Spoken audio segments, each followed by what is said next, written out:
It's the start of the 2025 NFL season.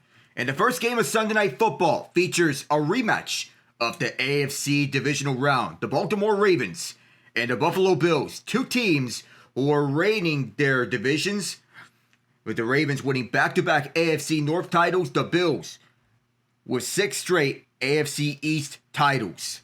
Sean McDermott's team owns the second longest active postseason streak. John Harbaugh's team has been a playoff team in 6 of the last 7 years. And this clash of AFC megapowers commences with the Bills beginning their final year at Highmark Stadium, also known as the Ralph. Hello everyone, I am Alec Nava. Welcome to Orchard Park, New York. And the last 6 games between these two, the Ravens' run game has had their way with the Bills' run defense. And it corresponds with Lamar Jackson's arrival in 2018, increased with Derrick Henry coming over to the Charm City. In the last half dozen meetings, the Ravens averaged an imposing 165.7 yards per game on the ground. But on the other side, it's hard to fathom that a team that is so effective in ball security not be rewarded with the big prize. They played a total of 20 games and turned over the ball just 8 times. All told, they led the NFL in turnover differential during the regular season, plus 24. They did not turn over the ball in either of their games against the Ravens. The Ravens won 7 of the previous 13 games between these two clubs. This is the 14th meeting between them. But 3 of the last 4 matchups were won by the Bills, 2 of them coming into AFC Divisional Round. That included the most recent meeting, last year's Divisional Round matchup. Despite the Ravens outgaining the Bills 416 to 273 in net yards, the Bills' defense prevailed, intercepting Lamar Jackson once and forcing 3 fumbles, recovering 2, on the way to winning 27-25. All 3 Bills touchdowns came on the ground, 2 from Josh Allen, one of which was a tush push, while Derrick Henry got 1 for the Ravens. Rashad Bateman and Isaiah Likely each had a touchdown catch, but Baltimore's hopes ended on Mark Andrews' infamous drop on the 2-point try. That was his second drop of the game. And the schedule makers have gifted NFL fans this gem. The top 2 MVP candidates from last year face off against one another this year to start off the year. Josh Allen and Lamar Jackson ranked 1st and 2nd in offensive touchdowns over the last 2 seasons. Allen is 85, Jackson 74. And there are lots of talented playmakers on both sides. Derrick Henry and Zay Flowers on Baltimore, James Cook and Khalil Shakir on Buffalo. Not to mention both offensive lines are 2 of the best in the league, and both defenses are also 2 of the best in the league. Baltimore's defense was one of the best down the stretch last year. We get to what to watch. We begin with the Baltimore Ravens. Staying calm is the first order of business, and it'll be a repeated theme of the Ravens over the course of the season. They have arguably the most talented and complete roster in the NFL, and there are 1 or 2 teams across the NFL that can outplay them and win if they are mistake-free. The goal of the season should be a calm killer mentality for the playoffs. Play a clean 4 quarters every game. It's what teams need to do every week. The Ravens committed 3 turnovers last year at Buffalo and still barely lost. If they don't make mistakes, they control this game. Secondly is to attack the banged-up Bills secondary. When the Ravens beat the Bills in Week 4 last year, they ran the ball down their throat. However, they were light on their front 7 because of injuries. Then the Ravens struggled to be physical in the playoffs and couldn't get the run going. Now in this game, the Ravens are going to be without key players. Isaiah Likely and Patrick Ricard have both been rolled out. Both of them play key roles in the blocking scheme, especially Ricard, who allows the run game to be diverse. Instead, Baltimore should focus on Zay Flowers, Rashad Bateman, and Mark Andrews through the air. Add DeAndre Hopkins and Charlie Kolar, and they should take advantage of Buffalo's secondary, who is down 2 corners, Tre'Davious White and Maxwell Harrison. Third is to shut down the run. A lot of success with the Bills came on stabilizing the run.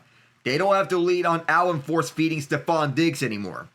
Instead, the trio of James Cook, Ray Davis, and Ty Johnson formed a good running back room, allowing them to have something else to lean on, whether it is the ground game or being used as pass catchers. While Allen is the main piece, one of the few ways to limit Buffalo is to stuff the run game and make them one-dimensional. When the Ravens won last year, Buffalo was held to 81 rushing yards, which put them behind and forced them to chase the game. When Baltimore lost, Buffalo nearly totaled 150 yards on the ground. The Ravens need to shut down the run game early and not let the Bills build momentum to get ahead fast. The last one is to handle the pass rush. One of the few concerns with the Ravens is how they play on both guard positions. Just how good Andrew Voorhees could be is a question mark. Daniel Faalele is the weakest part of the O-line and offense, making him a target for defensive coordinators and defensive tackles, especially since they're going up against Ed Oliver and Daquan Jones on the other side. The two guards working with Tyler Linderbaum on the interior is the first of many tests for both Voorhees and Faalele. Keeping Jackson clean and allowing him to work with the receivers could be the difference in the game, and if he has to hit his targets and work his reads, the Ravens offense could dominate this game. We go over to the home team, the Buffalo Bills, and where we see the return of the everybody eats offense. Offensive coordinator Joe Brady let it be known in spring OTAs is that everybody eats is still going to be a thing. Buffalo doesn't have an elite receiver like Justin Jefferson, Jamar Chase, or Amon-Ra St. Brown.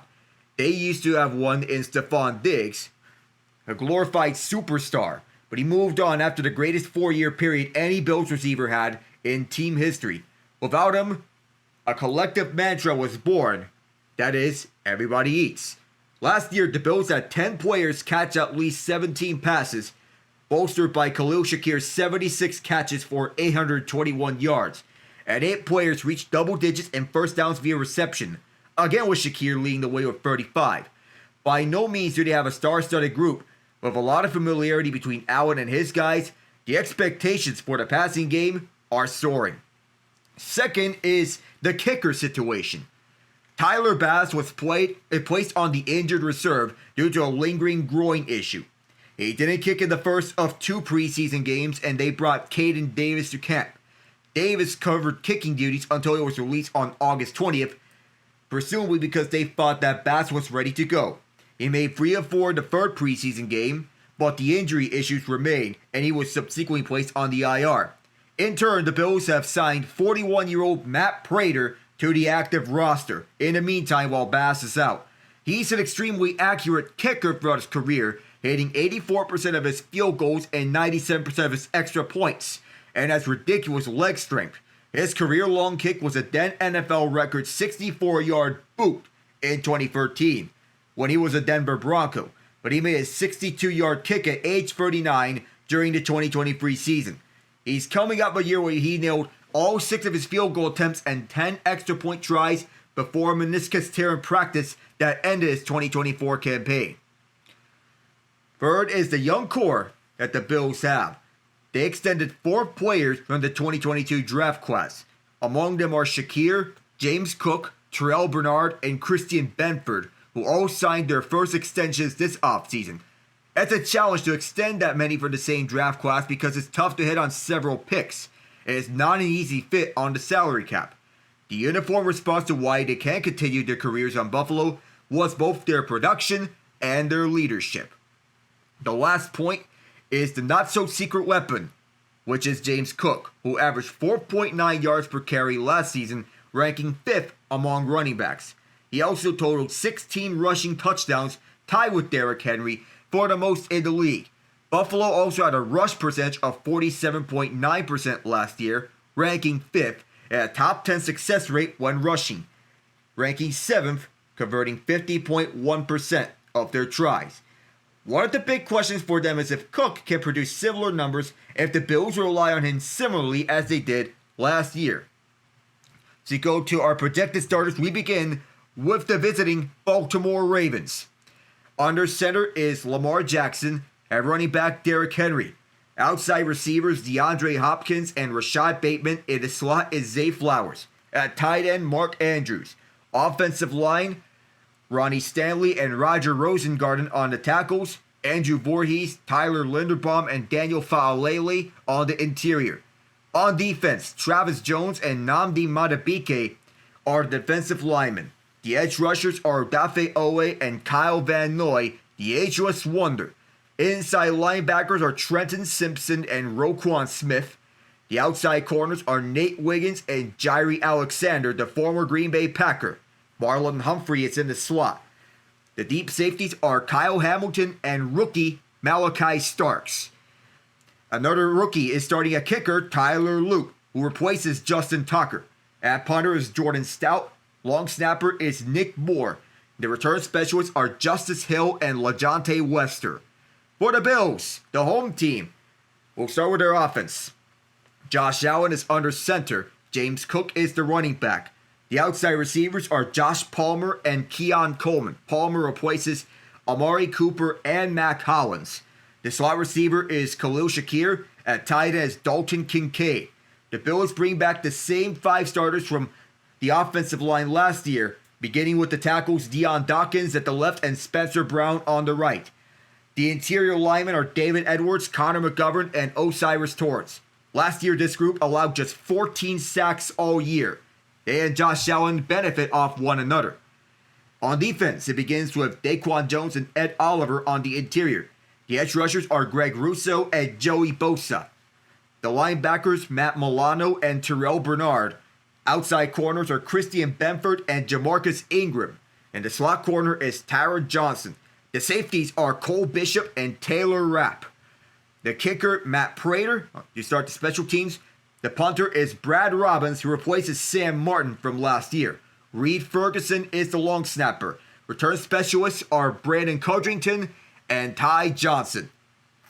As we have the inactive list already up here, we begin with Isaiah Likely and Patrick Ricard, who missed this game. Likely with a foot injury, Ricard with a calf injury. Keaton Mitchell, Carson Vincent on the Ravens offense are healthy scratches for this game. And the inactives on defense are David Ojabo and Ruben Lowry. For the Bills, their inactives begin with Curtis Samuel, who's dealing with a hamstring injury and an illness. Cedric Van Pran Granger with an undisclosed injury. Chase Lunt, a healthy scratch. On defense, it is Landon Jackson with a healthy scratch. Tre'Davious White is dealing with a groin injury, and Jordan Hancock a shoulder injury. To get Ian Genge on board, how are you doing for tonight's game?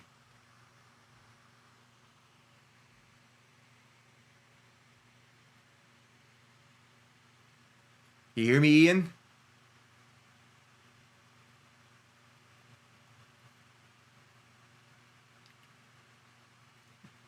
All right, I'm not getting anything. Yeah, because I have you as co-host. Let's try this all again. Let's try this again.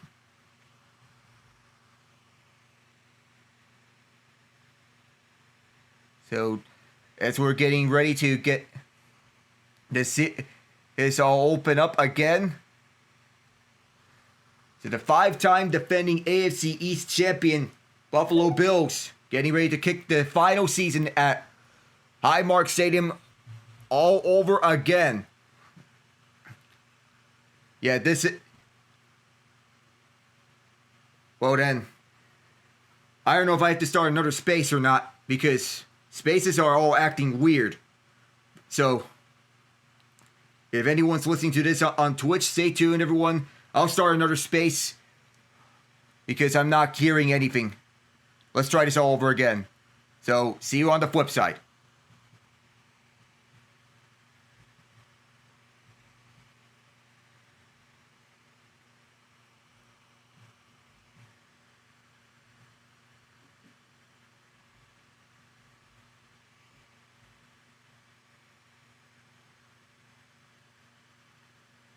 I apologize to everyone over at Twitch who is listening to this, but I am starting another space on the Twitter Spaces side because I'm not getting any feedback. All right, let's try this all over again.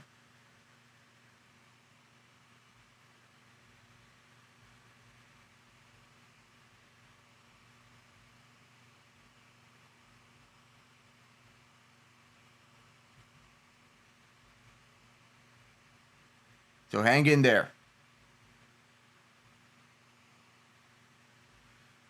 All right, so this second space has been created.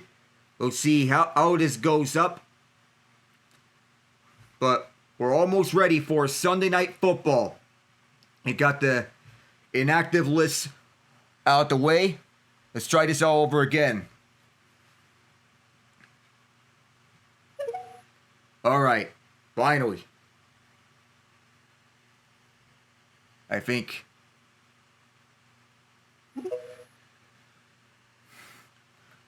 Okay, so now that that's out the way, right, check. Can you hear me?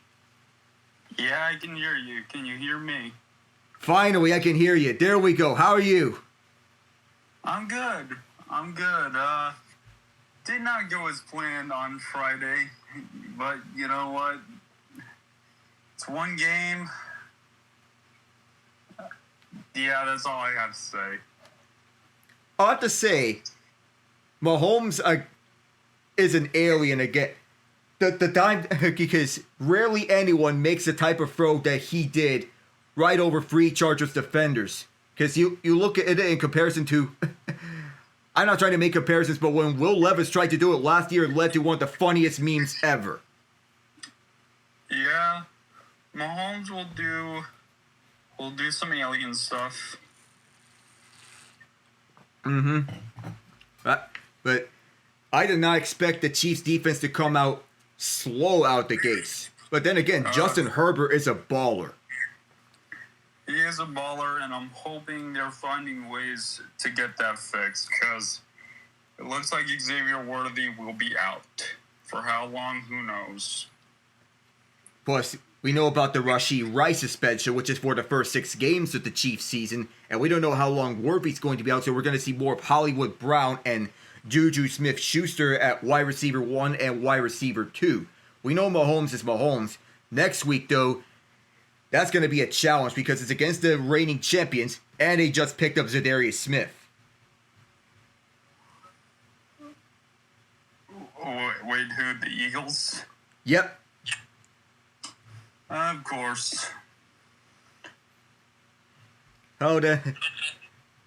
Because we wonder how Howie Roseman builds good teams. Well, it was not too long ago in which he was on the hot seat, but he basically locked up his position as GM of the Eagles. Now, with all these smart moves after smart moves.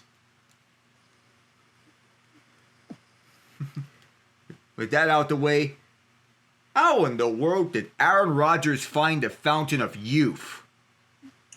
I don't know. I don't know how he did that. It's just...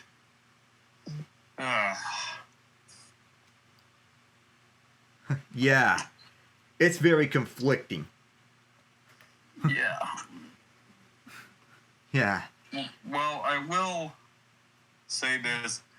I'm glad your Steelers are off to a good start. The Bungles got their first win. In the ugliest way possible. Yeah. I mean, they got outgained by the Browns in almost every statistic, yet still won. Such a Browns thing to do. Yeah. Oh, I just... Well, the Manning brothers are, safe to say, enjoying life. Because they're part of this commercial to be before Sunday Night Football gets started. Of course, that's when Sunday Night Football got started, along with both Manning brothers. And a chat with Peyton's son, Marshall Manning. Oh, off to a good start for the Steelers. And I have to say, it's games like these, and even though this the team we beat them, but it's games like these on why I still believe in Justin Fields.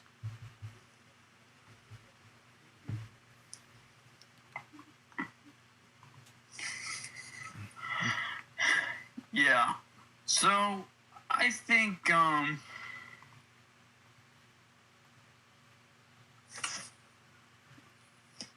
if you had to ask me who's going to win this game, I will give you my honest answer. I have no idea.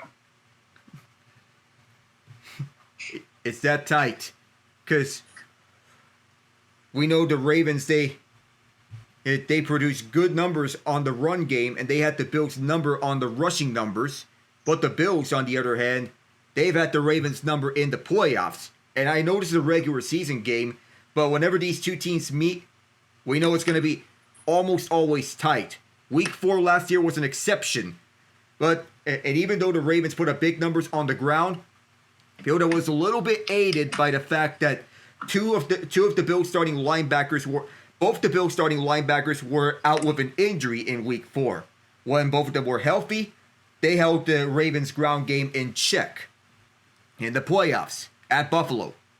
And now we're in Buffalo, this crowd noise could be the X factor. The Ravens are slight favorites to begin this game at 1.5 point favorites. That's how tight this game is.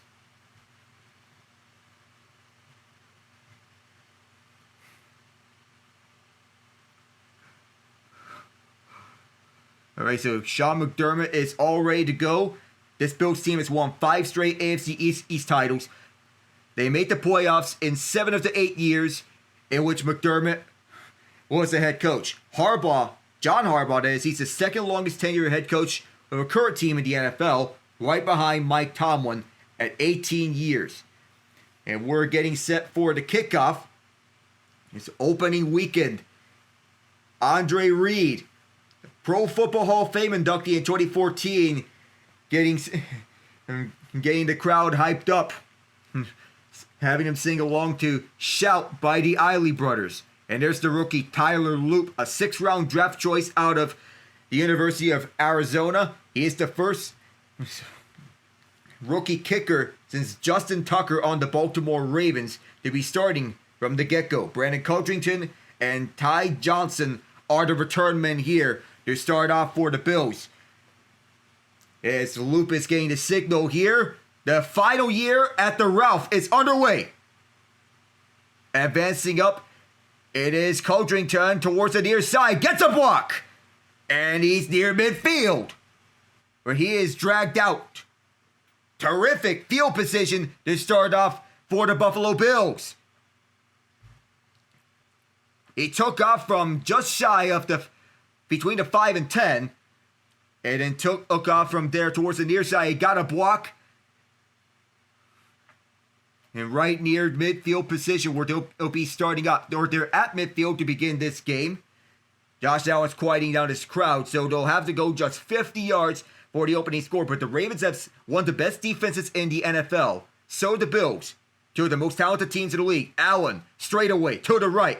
And about 8 or 9 yards. And already a scuffle after the catch made by who I believe is Dawson Knox for the first catch of the 2025 Bills season. It gets about 8 or 9. And Josh Allen, league MVP last year. Much of the debate between him and Lamar Jackson, though Saquon Barkley could also be in that mix. As we get all things around here, is officially 8 yards for Knox on his first catch. So 2nd and 2 here at the Baltimore 42. Motion man right is the rookie tight end Jackson Hawes. It is James Cook who has a first down, and he is piled up, driven down by several Raven defenders. Cook has been one of the best running backs in the NFL last year, and how much the Bills trust him this year is yet to be seen, but it's clear that with the extension they gave him, they have their full trust in him as RB1. This trio between him, Ray Davis, and Ty Johnson, one to watch heading into this season. That's a three-headed monster between them, with Davis being a power back and Johnson being a pass-catching back. And designated return man. Motioning towards the right is Tyrell Shavers. And Allen's going to keep it towards the middle. And he gets about 2. Moves it from the 39 to the 37. As we say hello to our referees, John Hussey is our lead referee, Dwayne Haight, our umpire, Max Cossie, our down judge, Carl Johnson, the line judge, Anthony Fleming, the field judge, Alan Baines, side judge, Matt Edwards, back judge, Andrew Lambert is the replay official, Sabrina Brunson is the replay assistant. Chidobe Awuzie, another one of the corners that the Ravens brought in free agency, went from one AFC North team to the other AFC North team. Previously played for the Cincinnati Bengals.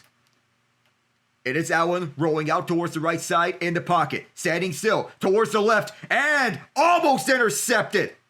That was the rookie Malachi Starks who came up with it and nearly picked off Allen. It'll be 3rd and 7. It was over the head of Tyro Shavers, who is playing this game because Curtis Samuel is inactive. Well, that was not Shavers, but rather Khalil Shakir, who was shoestring from behind by Kyle Hamilton, who is the best safety in the NFL right now. Shotgun set. Moment up front. And it looks like it was Matabike. So we'll get our first call from John Hussey as Carl Johnson is talking to him.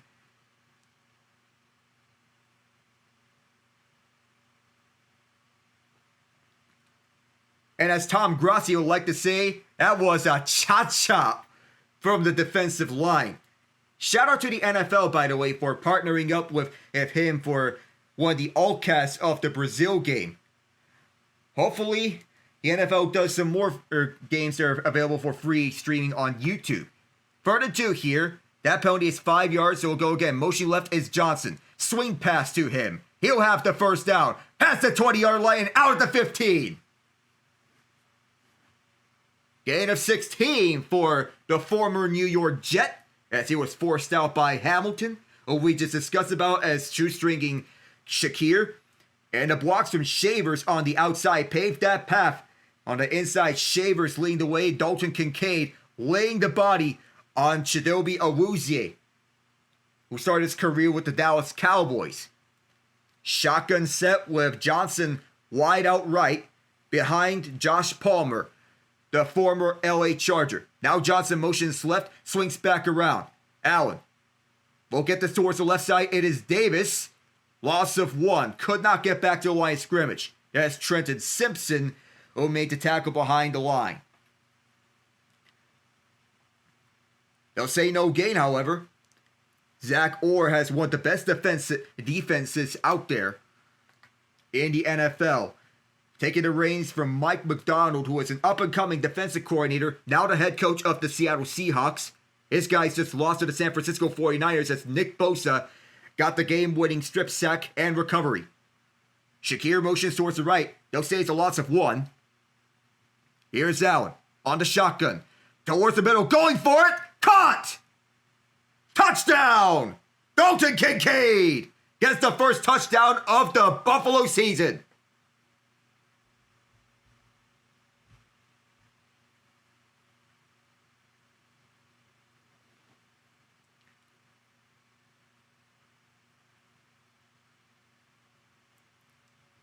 Splitting the gap as he went past Roquan Smith towards the middle and got to the second level of the defense.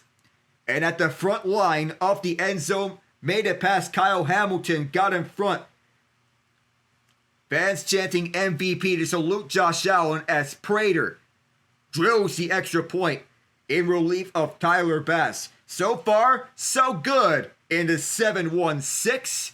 Allen to Kincaid for the opening score. We'll return for the Ravens' opening drive.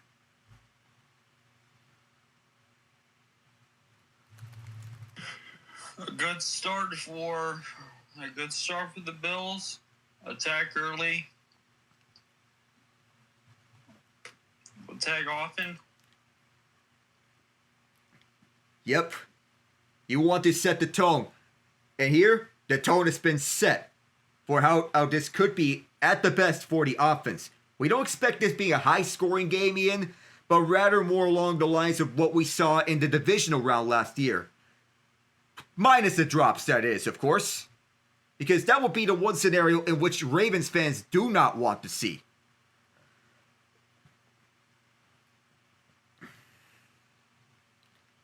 So in the meantime, we're also going along with some of the other games that happen around the NFL. As I want to go back towards the Steelers here.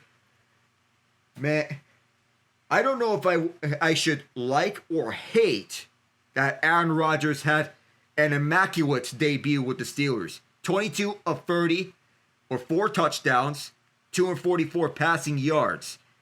I need some drama to happen before Tree drops his video. I want another season of Days of Our Steelers. Gosh darn it. I mean, technically, is it already happening?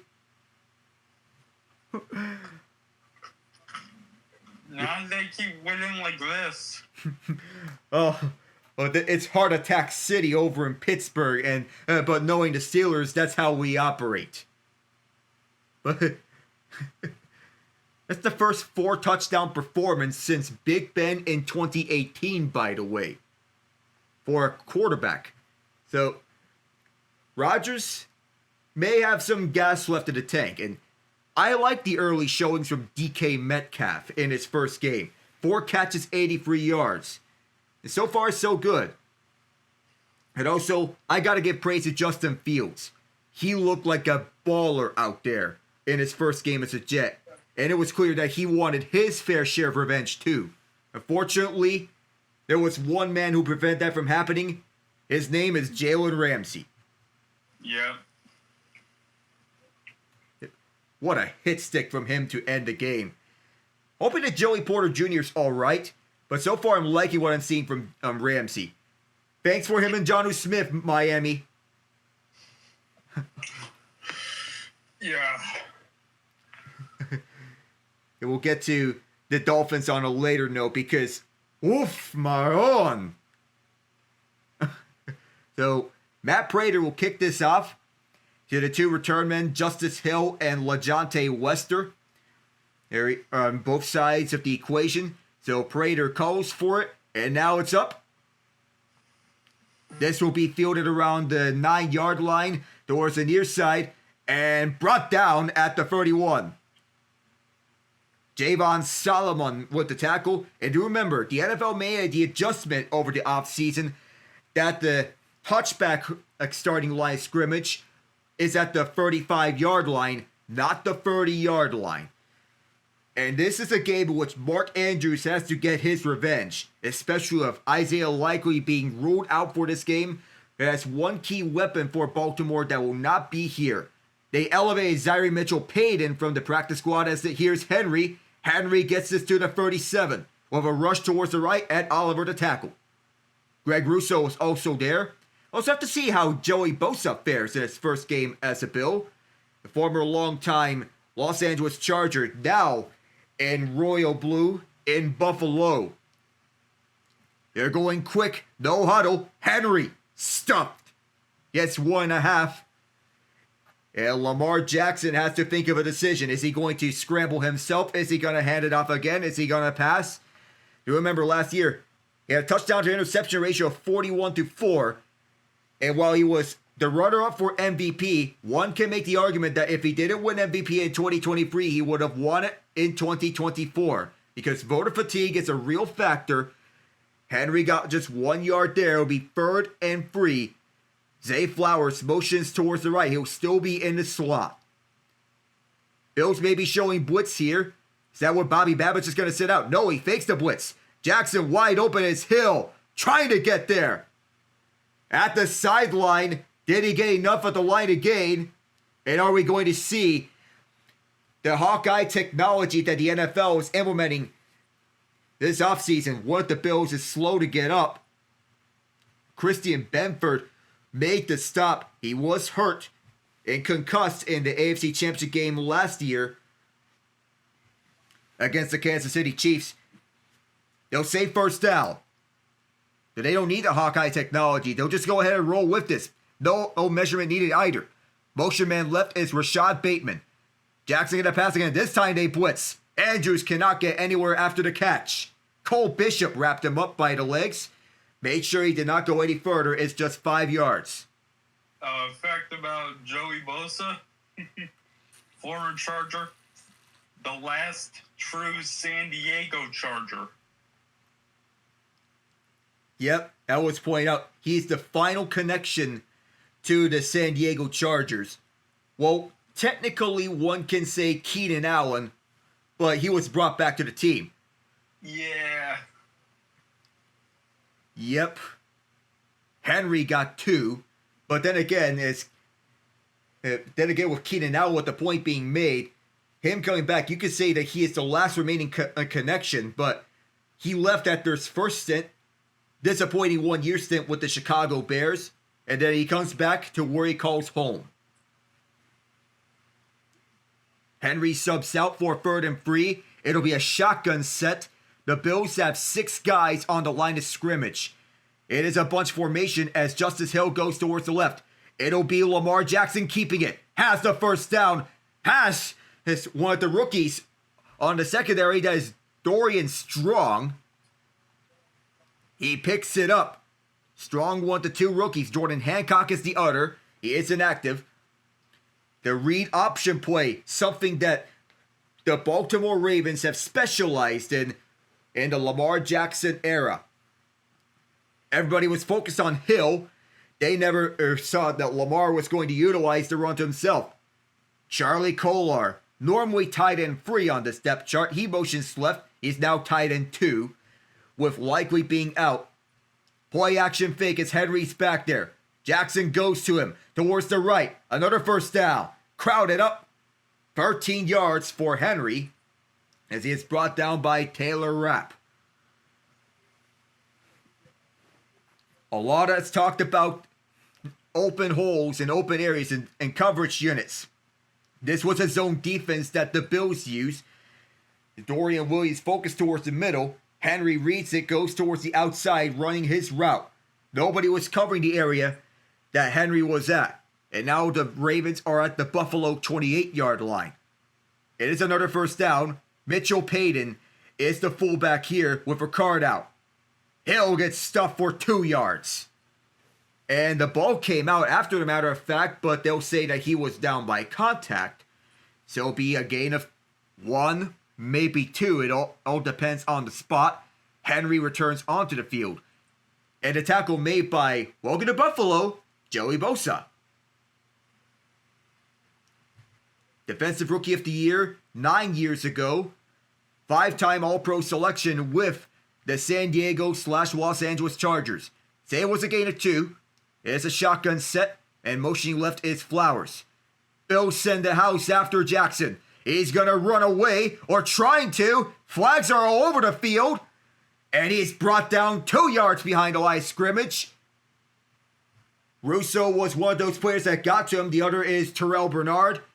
And Hassi's crew is going to look at it. And it looks like this penalty is going to be on the Bills.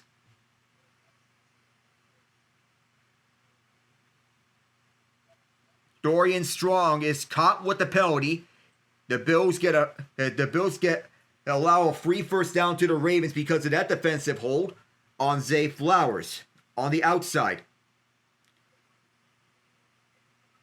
It looks like he grabbed him by the shoulder. Not what Buffalo wanted here. Tylan Wallace, who was the return man for the Ravens over the past 2 years, he's out there on the field. This is set. Hill is still there. On the shotgun set. Trips right. Bills blitz again. Right after Lamar Jackson. Chasing him is TJ Sanders and Javon Solomon. Going for deep for Flowers. Overthrown. Incomplete. They set the house after Jackson again. Similar results. This time no flags on the field. With Sanders and Solomon going after him. He was running out of room to maneuver. Flowers was the open man, but because of the pressure coming from the Bills blitz, that's why he hesitated on throwing this ball. They also said safety Cole Bishop 24 in blue right after Lamar Jackson. Solomon was blocking him. His vision, that is. And it looks like the Bills, they're crowding the box again. This time it's Zay Flowers on the run. Flowers trying to juke some guys out. He gets 8 yards, maybe 9. It all depends on the spot. Clearly not enough for a first down. It'll be 3rd and short, though, as Bishop made the stop. The Bills are trying to see what they get from Bishop in his second year on the team. He replaces Damar Hamlin on the starting lineup. It's being used more for a blitz package or an all-around package as Flowers subs out. This is likely going to be a run set. And there's movement. The Bills show pressure. And yes, it is a cha-cha at the offensive line. To quote Tom Grossi, Roger Rosengarten, the right tackle, in his second year on the team, he is caught for the false start. It now pushed the Ravens back 5 yards. The second-year man out of Washington. He allowed 4 sacks last year, 29 pressures. That's the most on the Ravens' O-line last year. He was a rookie last year, so there's room for improvement for a rookie, especially one taken early. 3rd and 8. Shotgun set. Bills send 4. Jackson with a clean pocket. Now there's pressure coming to Ed Oliver. Up to him. And he's drilled. Grabbed by the shoes by the Houston Cougar. The right guard got blown out of his cleats. And I mentioned on the open that Daniel Faalele was the weak point of the offensive line. And that could be easy pickings for defensive coordinators and D tackles on going after. And people see why. So Ed Oliver, one of the best defensive tackles in the league, showed exactly that. Tyler Loop's first career field goal try will be from 52 yards. It'll be a straightaway kick. We'll see how he does. Snap, spot, and a kick. Inside, it's good. Welcome to the NFL, Tyler Loop. That is your first field goal. The Ravens cut it to within 4.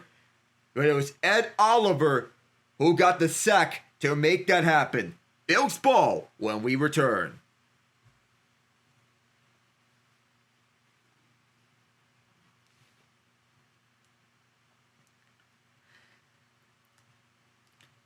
And I'll have to say, I know I discussed a lot about the Steelers and that, but speaking of Rodgers' former team, the Packers, and you could say by extension, Wisconsin sports, if you're a Wisconsin sports fan, you have to be feeling good right now because the Brewers won earlier today, the Cubs lost, and the Packers won on Micah Parsons' debut. And speaking of Parsons, he got his first sack as a Packer. Although Kenny Clark got a half sack for the Cowboys, Packers fans are living the life right now because the final score doesn't do it justice. They dominated the Lions. Oh, yeah. I mean, it wasn't even close. You know, maybe all that talk was true. Maybe losing those 2 coordinators will be too big of a hurdle. Some may say that, those 2 coordinators are going to be losing Ben Johnson and Aaron Glenn may be huge question marks for the Lions to fill in. I know it's the first game, but Jared Goff needs to show that he can still lead this offense because this first game was a stinker for the Lions, even for that sensational catch for a touchdown by Isaac T. Slaughter. That's a stylistic way of getting your first career touchdown in the NFL. But outside that, just throw this game in the garbage because, even before the Packers got Micah Parsons, I had Green Bay winning the NFC North this year. You know what? It honestly makes me feel better.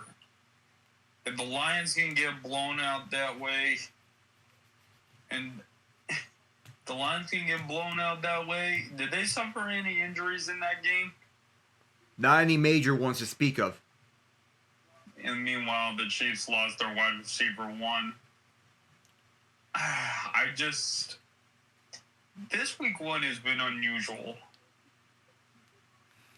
I mean, already we have Tree making a greatest game video, and it's the first game of the year. And you go with Jalen Carter getting himself ejected right before the first snap of the game. The kickoff, it's a bouncing ball, fielded up the middle by Johnson as he goes past the 25-yard line. He has pushers right with him. They help him all the way to the 35. He was about to get tackled just past the 25, but he was helped all the way to the 35. Speaking of unusual, that was unusual. But nonetheless, going back to that Eagles game, an offensive shootout that became a defensive slugfest, Jalen Carter being you-know-what. Apparently, CeeDee Lamb and Quentin Johnston switched bodies, because while Johnston was catching touchdown passes, Lamb dropped 4 passes. I don't know what the heck is up with week 1. We'll get back to that, as here is James Cook up the middle, past the 40 and near the 45. He gets 9 yards out of this one. Great run up the middle for Cook. Josh Allen and Haley Steinfeld got married this offseason on May 31st. And they're both living the life right over the summer. And this year is the final year of the Ralph, as new Highmark Stadium will be completed ahead of next season. The Bills want to say goodbye to the Ralph in style. Not just by making a Super Bowl, but by winning the Super Bowl. Of course, unfinished business. Cook to the left. And he is just able to get back to the line of scrimmage. They said 8 yards on the first run by Cook. This one's for no gain. And the Bills are going no huddle. Still in the shotgun set. Trips formation towards the right. Palmer and Shavers both there. Same play here as Cook. This time he goes backwards. Smith and Teddy Buchanan were both there to shut down that run. So now, what do you do? And up the middle, it was read by Nnamdi Madubuike and Travis Jones.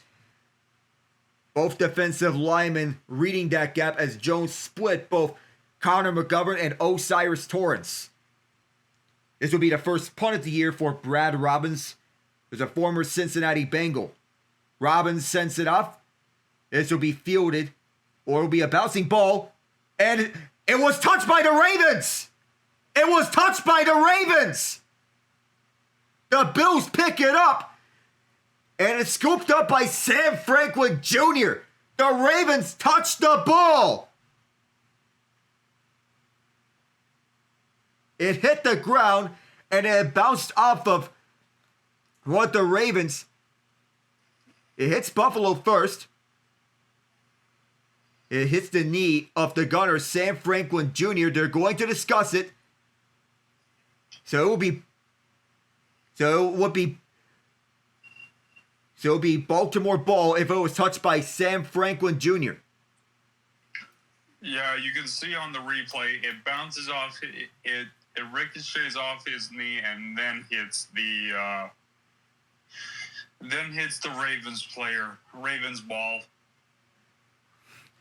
Yep, you can see it closer because it bounced off of Franklin, who was elevated to the active roster. As we are on the commercial break, it bounced off of Franklin, who was elevated to the active roster in the wake of the injuries to Tre'Davious White and Maxwell Harrison, and also because then before it bounced off of Keon Martin, the rookie out of Louisiana. So now it was clear, but now we're going over the previous score lines. If you spot a Falcons fan, make sure to comfort them, because that's an absolutely brutal way to lose a game. Missing a 44-yard field goal wide right. But what a debut from Emeka Egbuka. Oh, the Bucs got... Oh my God, you want to talk about securing the future of that offense? You just got Baker, his new best friend. Oh yeah. If Chris Godwin out, Egbuka filled in nicely. He got 2 touchdowns on the day, one from 30 and another from 25. If you have Egbuka on your fantasy team, I tip my hat to you. Yeah. And oh yeah. Next commercial break.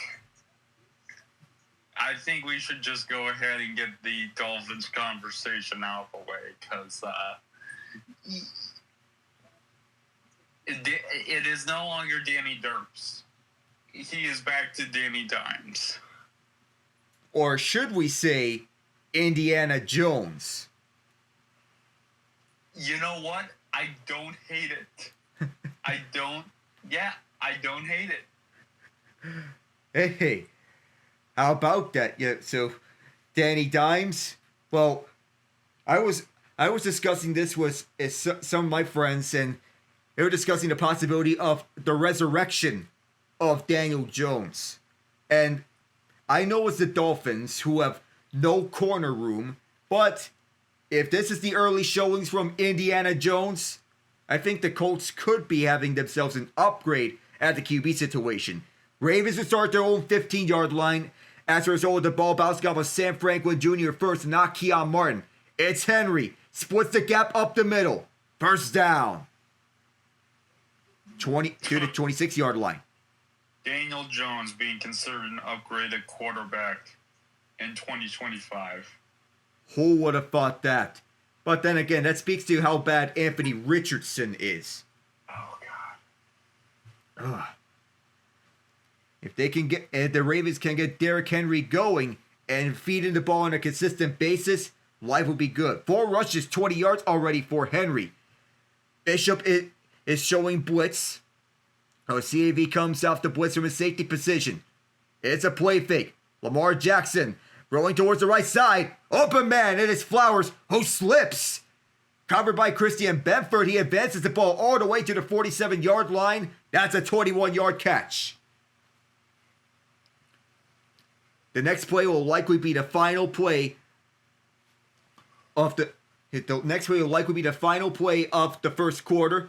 There's some concerns of Lamar Jackson's throwing head after he tried to stiff arm at Oliver when he took the sack. This will likely be the last play of the first quarter. They're showing an eye set. It's likely going to be a run, which it is. Henry. That was read nicely by the Bills. Limited him to a yard as Terrell Bernard brought him down. And this will take us to the end of the first quarter. Bills get on the board first with Dalton Kincaid. Ravens get a field goal on their subsequent drive. They have the ball to begin the second quarter when we return. Alec Nava, Ian Genge with you. Stay tuned, everyone. So now that we're at the break, of course, we're going to have to get the Dolphins conversation out of the way. And I feel like this could be the year where everything's going to fall apart for them. If I am Brett Veach, I am getting on the phone and I am paying up to a second-round pick for Tyreek Hill right now. You want to bring him back to KC? Alec, I truly believe right now they don't have a choice.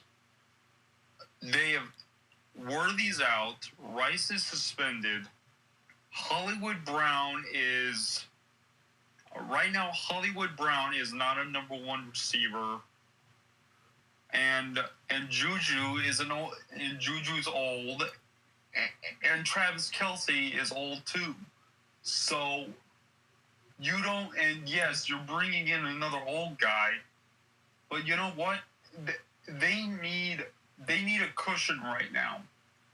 Unless they want to try and bring on one of the a practice squad receivers, but I wouldn't do that. Oh, it's a dangerous order calling up a practice squad receiver, because after Hollywood Brown and Juju Smith-Schuster, I would believe that would be, I think, either Tyquan Thornton or Jalen Royals. Jalen Royals right now, we don't know when he is going to be ready. Thornton's a decent option, but his knock has always been that he's vanished in the regular season. You cannot be solely relying on a guy like that. And truthfully, I see him as the deep splash threat. But other than that, I don't see him as a possession receiver. Yeah, he's more of the deep guy. The one with speed. Yeah. Okay, we'll get back to. I went off on a tangent. Next commercial break, we can speak a little more about the Dolphins because it needs to be talked about. Yeah, that was not pretty from them. As we're back here, start the second quarter as Bernard wanting to get the crowd fired up. This Ravens changed from a single back set to a shotgun set. Jackson to pass. Well protected. Finds Bateman. Bateman nowhere to go. He does make it past midfield, but it's nowhere to go. As Matt Milano got up to him. It'll be third down. This Bills defense playing the passing game, defending the pass very nicely to start off. And they want to prioritize taking away the run because they've been getting gashed on the run by this team. But when they force the Ravens to pass, well, they had to be living life nicely. Still at 7-3 Bills. They bring up Cole Bishop from his strong safety position. Taylor Rapp is the free safety. Ravens run with Jackson towards the left. First down. Chasing after him is Bernard. Past the 30. He is out of bounds. Right around the 30-yard line, so that will give them a fresh set. And you can't allow any space for Lamar Jackson to run anywhere on read option plays. One of the most dangerous rushers on the read option. And Bosa does not have the legs to go after Jackson to read it. So 2 rushes, 29 yards for Jackson to begin this game. Through 1+ quarters of play. Toss to Henry. Up the middle as he goes. Henry stiff arms the man. And he waltzes in for the touchdown. Well, that was quick. Lights, camera, action. And there's Derrick Henry, who has another touchdown against the Buffalo Bills. He has scored a touchdown in all 3 games he's played against Buffalo as a Baltimore Raven as he stiff arms Cole Bishop, takes this 30 yards, a house call for the King. Up through the middle as Bishop was falling down, no chance for him to make the tackle. You'll have the extra point. See how this goes for Tyler Loop for his first career extra point. No doubt about it. And that's the danger of this team. It's Lamar Jackson and Derrick Henry running the ground game. Good things happen. Henry, 30 yards. And the Ravens lead here early in the second. We'll be right back.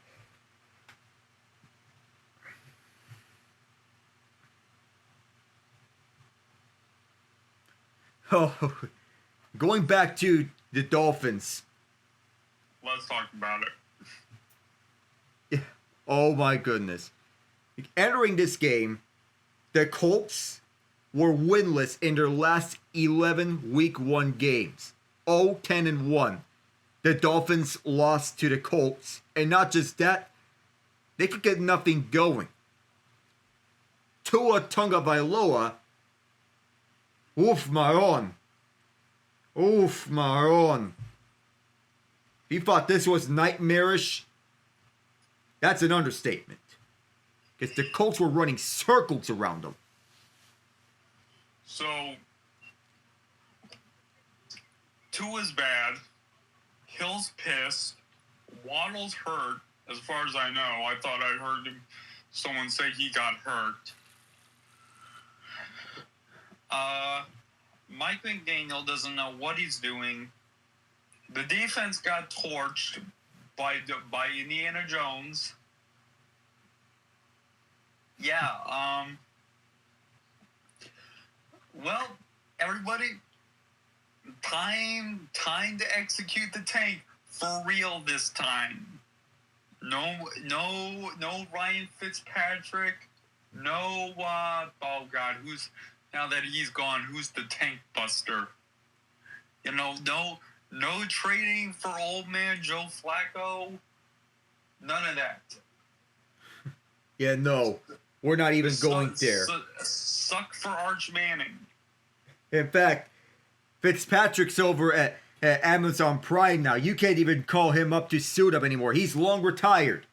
Besides, Yep. isn't he part of Bill's Mafia still? To heart? Yep, at his heart, he is of Bill's Mafia lore. Yep.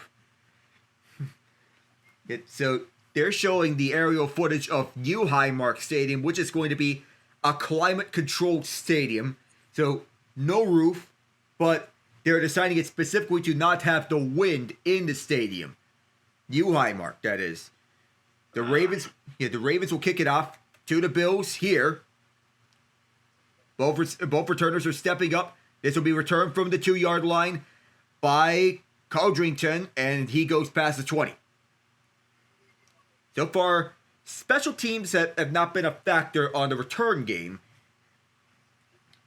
in the second quarter. But the first quarter, the Bills set the tone with that 50-yard return, and a return back to the 50, just north of 40 yards. It's Derrick Henry.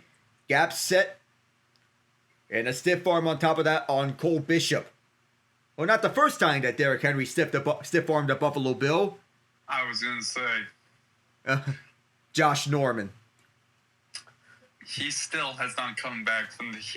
As a matter of fact, isn't he retired now? Yeah, he's retired. Sent that man straight to the Shadow Realm. Yeah. Oof. And Derrick Henry has 107 rushing touchdowns, which is 5th in NFL history. Just past Jim Brown for sole possession of 6th place. The next man on that list, Walter Payton, is 110. And then Adrian Peterson, 120. Keon Coleman dropped a screen pass on first down. Yikes.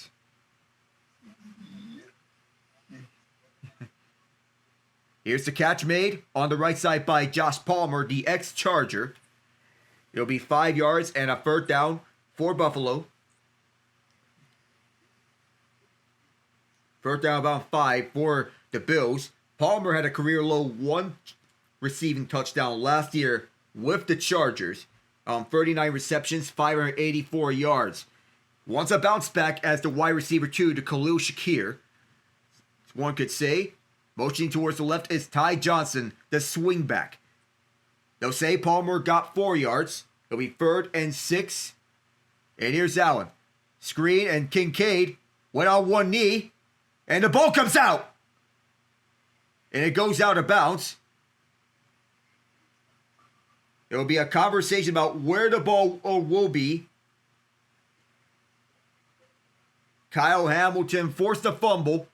It's a quick free and out forced by the Ravens. This Buffalo offense hitting a wall here as Dalton Kincaid felt the punch out from Kyle Hamilton. The ball rolled out as every player was going after it. Robbins will punt for the second time. The Ravens didn't have to use Jordan Stout early. Robbins sends it away. Swift kick here. And towards the right now, it is LaJohntay Wester, who had a kick return for a touchdown in the preseason. The tackle made by Cam Lewis. It will still be 10-7 Ravens. 2 minutes and 57 seconds gone in the quarter. We'll be right back in a bit.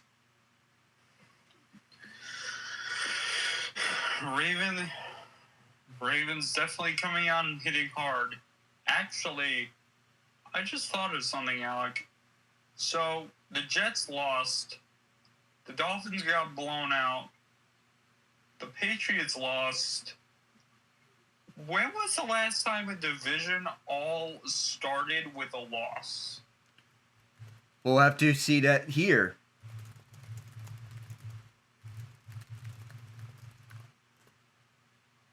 So now it's 10-7. So the last time, so there really isn't a statistic available for this, but it's an interesting thought to ponder because the AFC East is not really being happy right now. Bills back on defense, the Ravens operating out of the shotgun. Lamar Jackson throwing it towards the middle. Bateman, 5 yards, maybe 6. With Christian Benford getting into his face. And he was pushing Tyler Linderbaum at the end of the play. No punches thrown, no flags being out, but that looked dangerously close. And Benford got onto his face. It's second down now. Bateman coming out onto the right side. Bateman enjoyed a career year last year, leading the team in receiving touchdowns. Mark Andrews motions from left to right. Pistol set for the Ravens. It'll be a handoff to Henry. He's been feasting so far right now, and he's still feasting now. Stays on his feet. It's a chase down to the 30, the 20, and he'll be down shy the 10. 51 this time. Yeah, right. Because why do you need to pass? Like why pass at all? Of course, you want to learn from the mistakes of the divisional round. You gotta feed Derrick Henry more often. As I've noted after they lost in the divisional round, point taken, they said. So Henry runs for 30, and then he runs for 51 that time. He has more rushing yards than the entire Buffalo Bills. 114 to 50. He'll get the rock again. Or rather, that's Rasheen Ali, who runs for 5 yards. And remarkably, the Ravens have been relatively disciplined this game. So it'll be Ali getting the rock this time. They have Henry getting a breather after his large run. They used 2 running backs here as a triple option play. This time he went with a dive up the middle for Ali. Second-year man. And he's taking the spot of Keaton Mitchell, who is an inactive here. They didn't want to risk a further injury to Mitchell after he was heading into the season coming off an injury. Motioning right is Flowers. And it'll be Lamar Jackson up the middle. Touchdown! Yeah. The Ravens go back-to-back. A quick correction. Alec, no. That wasn't rushing yards. Derrick Henry, 114 to 56. That was total yards. Gotcha. So Derrick Henry has over double the total yards of the Bills' offense. He has a little over double. I mean, Lamar Jackson wasn't even touched at all on that play as well. Jesus, the Bills' defense is looking... Jeez. They're looking the same as Kansas City was on Friday. Yeesh. I mean, and he split the gap between Terrell Bernard and the other Bills defender. This is rough for the two AFC finalists from last year, which both defenses looked suspect to begin the year. Yikes. And we're in the break right now, but oh my goodness. You cannot let your guard down when on the run defense and you're facing up against Lamar Jackson and Derrick Henry at the same time. Yeah. Man. Yeah. So we'll see what the Bills have game planned for this next drive. I can tell you, I can give them one tip, even as a fan who's ever played. Stop throwing behind the line of scrimmage. It's not working, and no one likes it when you do. Another important point to take for the Buffalo Bills, because most of these passes are being thrown right behind the line of scrimmage, and that you cannot do against a team like the Ravens, because they have one of the most loaded rosters in the NFL, and many have primed them for a championship run. However, this is a wait and see approach with the Ravens, because people have been saying they're due. People are saying the Bills are due. It's a wait and see approach for these two. Yeah. And with the Bills, they're going to be looking like this. They have about as much of a shot as Kansas City does with their defense. Ouch. I am going to be hypercritical of my team's defense until they get it together. At halftime, I will explain what I saw. I'm sure you've already done an analysis, but I will explain what I saw. Okay, yeah, so, Buffalo has 56 yards of offense as a whole. Lord. Good Lord. They had that touchdown drive, and he went stale ever since. Again, a carbon copy of Kansas City went 3-and-out on their first go around. But they came back. Let's see if Josh O'Boy can do the same. And Josh Allen is 5 of 7 for 26 yards. Has that passing touchdown. Lamar Jackson 6 of 7 for 50 yards. Now to see how Josh Allen answers back, because we haven't seen a touchdown drive from the Bills ever since their opening drive. Now the Ravens defense limited the Bills to just one touchdown in week 4 of last year. We'll see what Buffalo does on this drive. Reggie Gilliam, the fullback, motioning towards the right. It is Ty Johnson, the running back, advances past the 35 and gets some help from a Ravens defender on getting more yards. Is he down at the 36 or the 37? Derrick Henry has 101 rushing yards, and the Ravens had the ball for just 13 minutes and 1 second. Johnson bobbled the ball for a moment, but is able to keep it afloat. He is able to pick up 6 that time. Hamilton pushed him from behind. He'll get a breather. He'll say 7 now. Motioning left now is Elijah Moore, former New York Jet, former Cleveland Brown. Moore motions back towards the right. Jet sweep for Moore. Moore has the first down. Gets it to the 45. Able to get 8 yards out of that jet sweep. He came over from the Cleveland Browns. And Joe Brady's opening up the playbook for jet sweeps. You have to do that only once in a while. Then mix in a little bit. A nice play for Moore. Zach Orr, former linebacker of the Baltimore Ravens, now the team's defensive coordinator in his second year as a DC of the team. Gilliam is the fullback. They'll shift the formation with Gilliam being used towards the left of Allen on the empty set. Johnson runs back towards Allen on the motion. Allen batted down right in front of Allen, and they'll say incomplete. It was Broderick Washington who got a hand on the ball as he read the play. It was intended to be a swing pass for Johnson. It's being utilized again. Jumped up and batted down. Baltimore has a lot of interior weapons, and they can mix and match all around. Washington came over from that inside defense, the interior defensive lineman position. It's being used for passing situations. Kyle Van Noy, the ageless wonder, as the left edge rusher. Buffalo has 4 first downs. Baltimore has 10.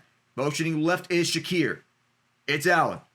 Towards the right, fighting Cook. Has a defender in front of him. That's Awuzie. Only able to get back to the line of scrimmage. It'll be first down here for the Bills. It's been a while since they last got a first down. Well, before this drive, nonetheless. But the 3 levels of the defense have been all accounted for in Baltimore. This was a zone defense. But Awuzie read his lane well. And covered his zone well. He anticipated this as a cover 2. Third down here for Allen as he steps up and moves towards the left. He can run, and he's going to launch this, and it is caught! Coleman hold it down as he was sliding. Buffalo with the first down.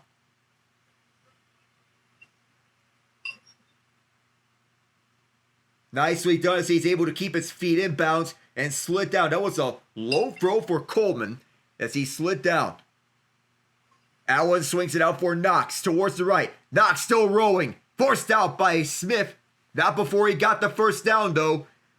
And the Bills fighting some life here on this drive.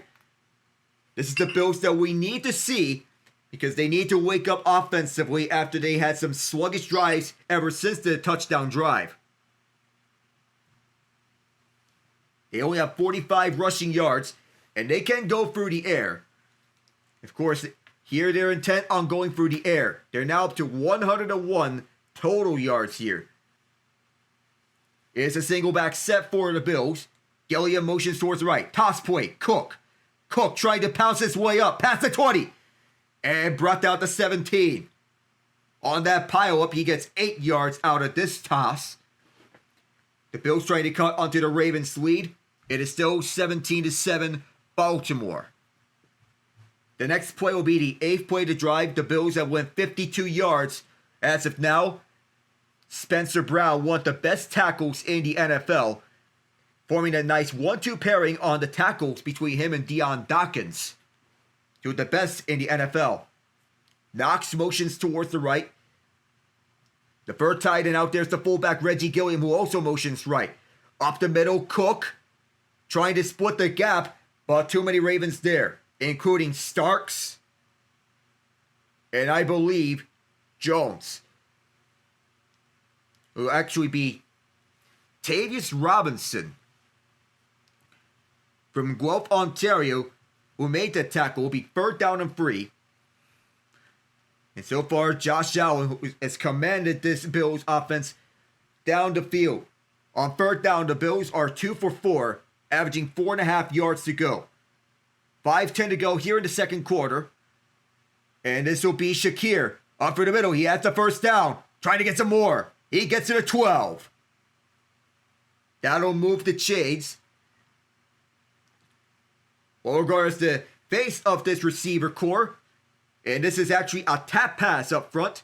And Shakir able to get past the gaps that were well set by Brown and Osiris Torrance towards the right side.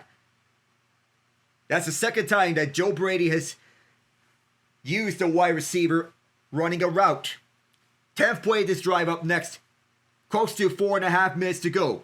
First down marker is the 2-yard line. Shotgun set for the Bills. Ravens rushing forward. Allen towards the end zone. Nobody home. Closest receiver was Keon Coleman, but the ball was well over his head. Kyle Hamilton coverage. It'll be 2nd down. And one of the things that we saw from Josh Allen is that he gets the ball off his hands so much quicker. And the number of interceptions that he threw in 2022 is cut down a lot. The average time to throw, 2.9 seconds last year, which is the fastest that he has gotten the ball off in his career. 2 receivers left, 1 right, as Cook is split out towards the left of Allen. They get it off on time. This time they're running with Cook, able to get towards the 10-yard line. 3rd down and 8. The linebacker, Teddy Buchanan, with the tackle to stop the play. And James Cook, younger brother of Dalvin Cook, this past year, he rarely ever gets not involved on rushing plays. He had 16 rushing touchdowns last year.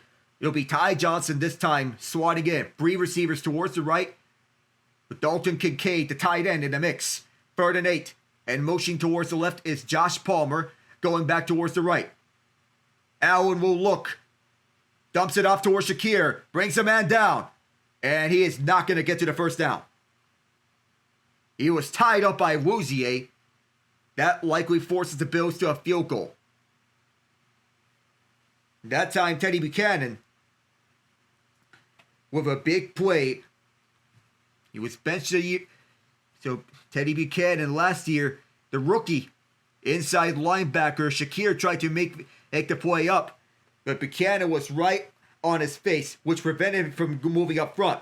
Shakir stiff-armed him, but Buchanan made a big play to prevent the Bills from going any further, forcing a field goal from Matt Prater. Historically accurate, made all 6 of his field goal tries last year, and he makes this one from 25. Tyler Bass on IR. So far, Prater's having himself a nice night. 25-yard or field goal is good. Ravens will get the ball back with 2:50, and we'll see if the Bills defense can hold firm this time around when we return.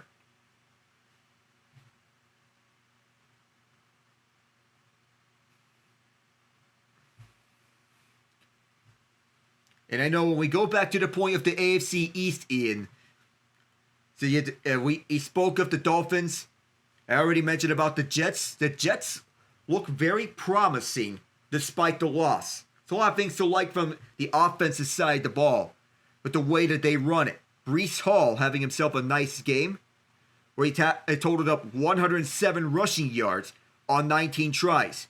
Justin Fields had 2 touchdowns with his legs, one through the air, a pass to Garrett Wilson, who finished with 7 catches, 95 yards. And overall, the running game has been nice for the Jets. 39 carries total, 182 yards. It was a coming out party for Fields. As for the Patriots, or a team that I thought is going to break out in form this year, that was not a pretty game. Well, Drake made his usual thing. 30 of 46, 287 yards. He threw 4 touchdowns to Demario Douglas, but he was picked off. Now, yeah, I think the Patriots are going to be a non-factor again this year. They're a strange team to digress because they have a high ceiling but a low floor at the same time.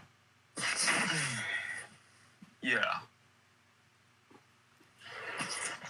I know they have such an easy schedule that the floor I have them is just above where I have them last year.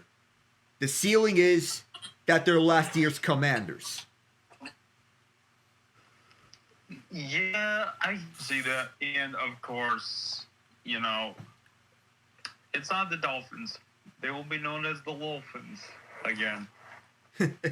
Yep. What a disaster. I mean, it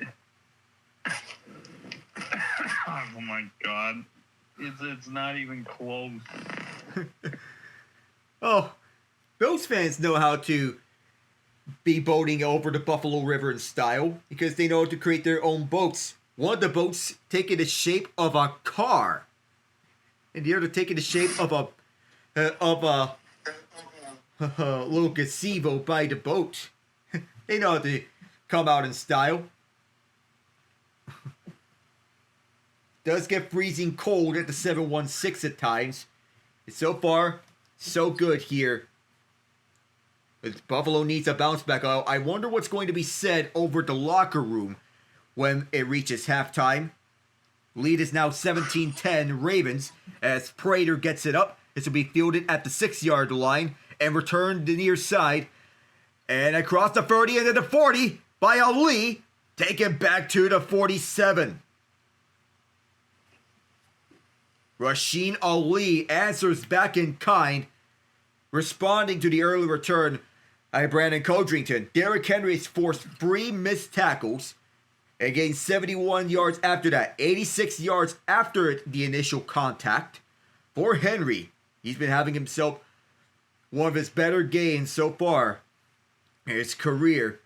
But when can you not say that?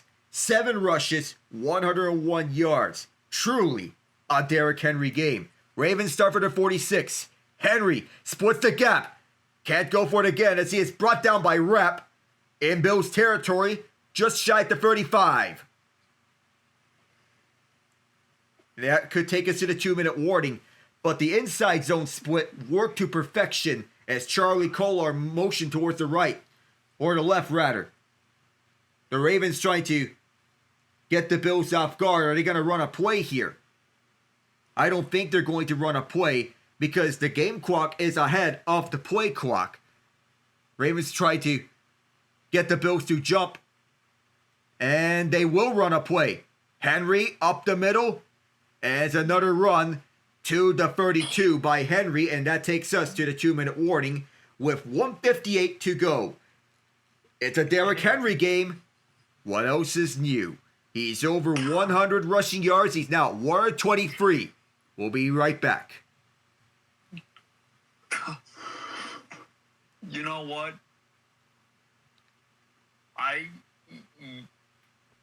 Yeah. Buffalo's defense is crap. It is bad right now. Ooh. And as far as I know, you mentioned their inactives. Are any of their main line guys missing? Not linebackers as far as I'm concerned, but on the defensive backs, there are two key players out. Tre'Davious White, as I meant, Tre'Davious White, who is missing this game of a groin injury, and Maxwell Hairston, their first-round pick, who they placed on the IR, but he is designated for a return. He is dealing with a collateral ligament sprain. What about on their D-line? D-line, Dwayne Carter, who was supposed to be one of their top run stuffers this year, he's out for the entire season with a torn Achilles. Oof.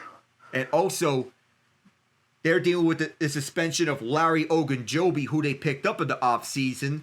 He is out for the first 6 games because of a PED suspension. Michael Hoyt, they also picked him up at the offseason. He's also dealing with the same suspension as Ogunjobi is. Oh, and so basically, they have Bosa, Russo, and Oliver, right? They got those guys working, and they're still getting bullied like this. I mean, there should be no way still. I mean, that's just. If I'm Sean McDermott, a defensive coach, I'm looking to snap some necks later. Okay, maybe not that much of an overreaction, but someone is going to answer for this, for that lackluster D-line play at halftime. Somebody will, and somebody needs to step up, because Ed Oliver and Daquan Jones are the two starters. Jones is 33, but there needs to be someone who has to step up here at D tackle. Doesn't matter if it's TJ Sanders or Deion Walker. They're two rookies that they have on the D line. Getting back to here after the 2-minute warning, 2nd and 5. Bills trying to rush onto Lamar Jackson, but they're going to fake the blitz. They'll send out some extra pressures, and the ball is tipped. Falls incomplete.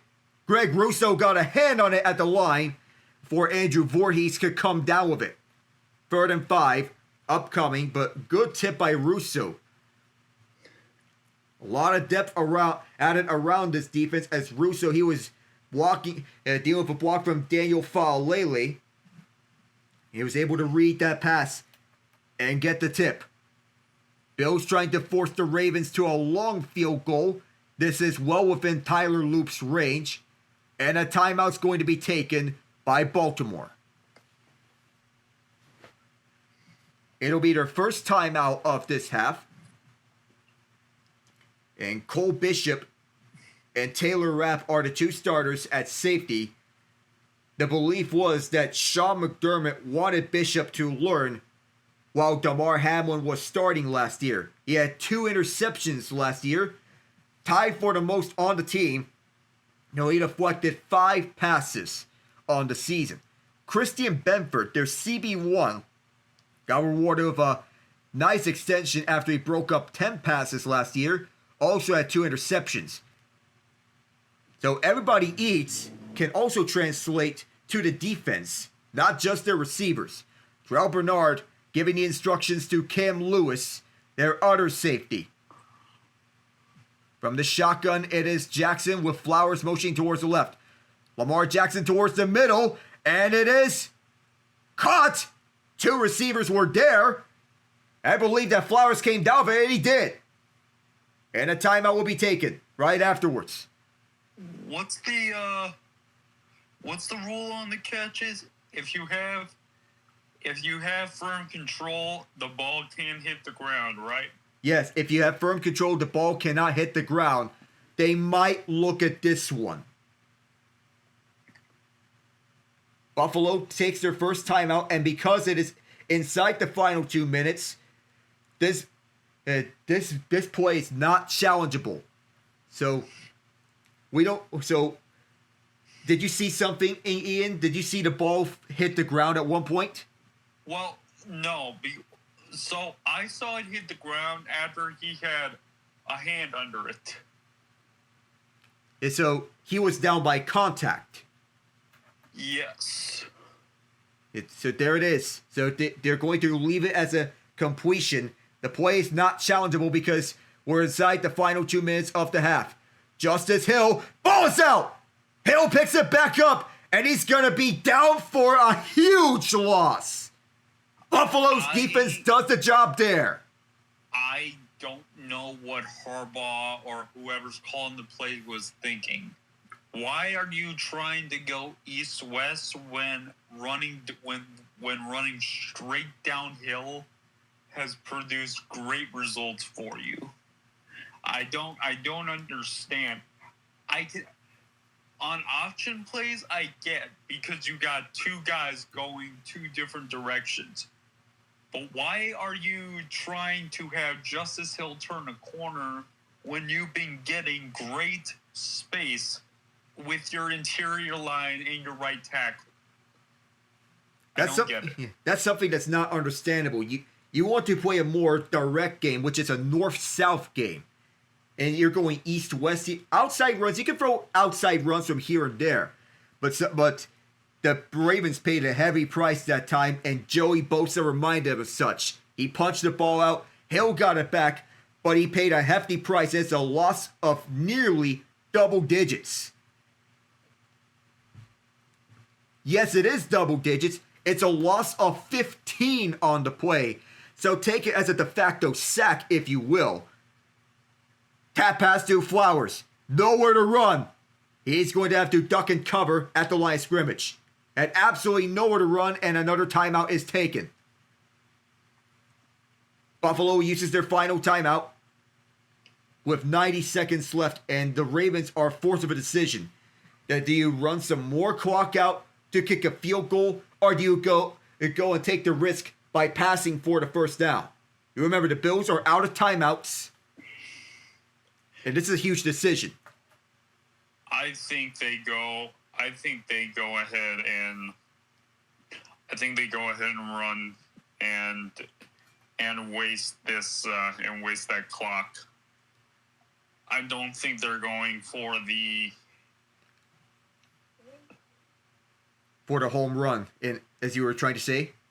Yeah. That's likely. They have Derrick Henry on the bench. All right. Let's see what Todd Monken has to say. As Flowers motions left, survey says it's a run. It's going to be Lamar Jackson. He's going to deliberately waste some time out.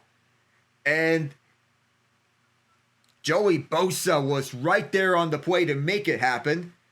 And Baltimore will run this clock down all the way to when near the play clock expires before calling a timeout. And Joey Bosa is making his impact in Buffalo in this drive.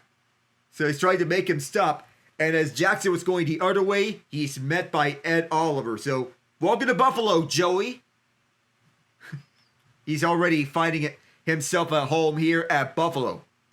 It'll be another field goal for Tyler Loop. This is a 49-yard try. This time it's from the right hash.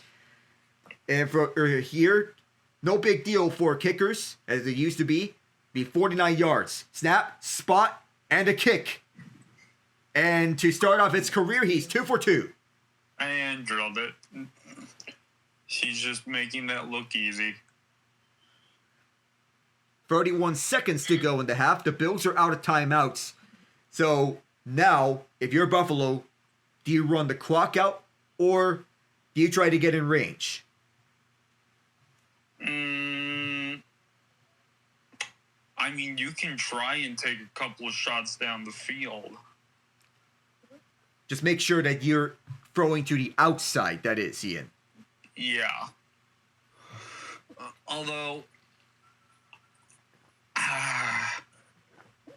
I think they're just going to go into halftime.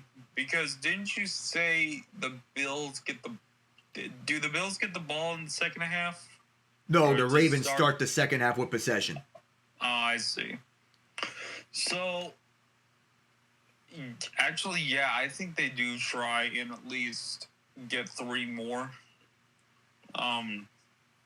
Yeah, so, actually, it's been...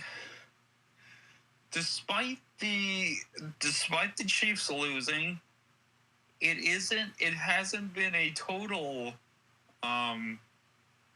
terrible weekend. Mizzou and Kansas had their first clash since the year 2011 to reignite the border war, and Mizzou came out on top. Excellent job by Mizzou on that huge win over KU. I know these two know each other well, but Mizzou with a huge win, 42-31, the final. Yeah, and going by that score, you wouldn't have guessed that So this is how the game flow went. The first quarter at the end is 21-6 KU. The Tigers come back in the second quarter and score 15 unanswered points to take it tied at 21 at the half. Kansas goes up. Goes up on a field goal. Mizzou comes back, scores a tutty. Kansas comes back, scores a tutty. Mizzou does it again. And then they finally go ahead and have a nice long touchdown run to seal it. I'll expound on this more once we get to halftime. Ty Johnson returns it back near the 30-yard line. We'll see what the Bills do. The Ravens will start the second half with possession. So the point is taken that the Bills, they have to take some shots down the field, throw to the outside. You have to get Matt Prater in range. He has kicked long field goals before. His career long is 64 yards, which was then the NFL record.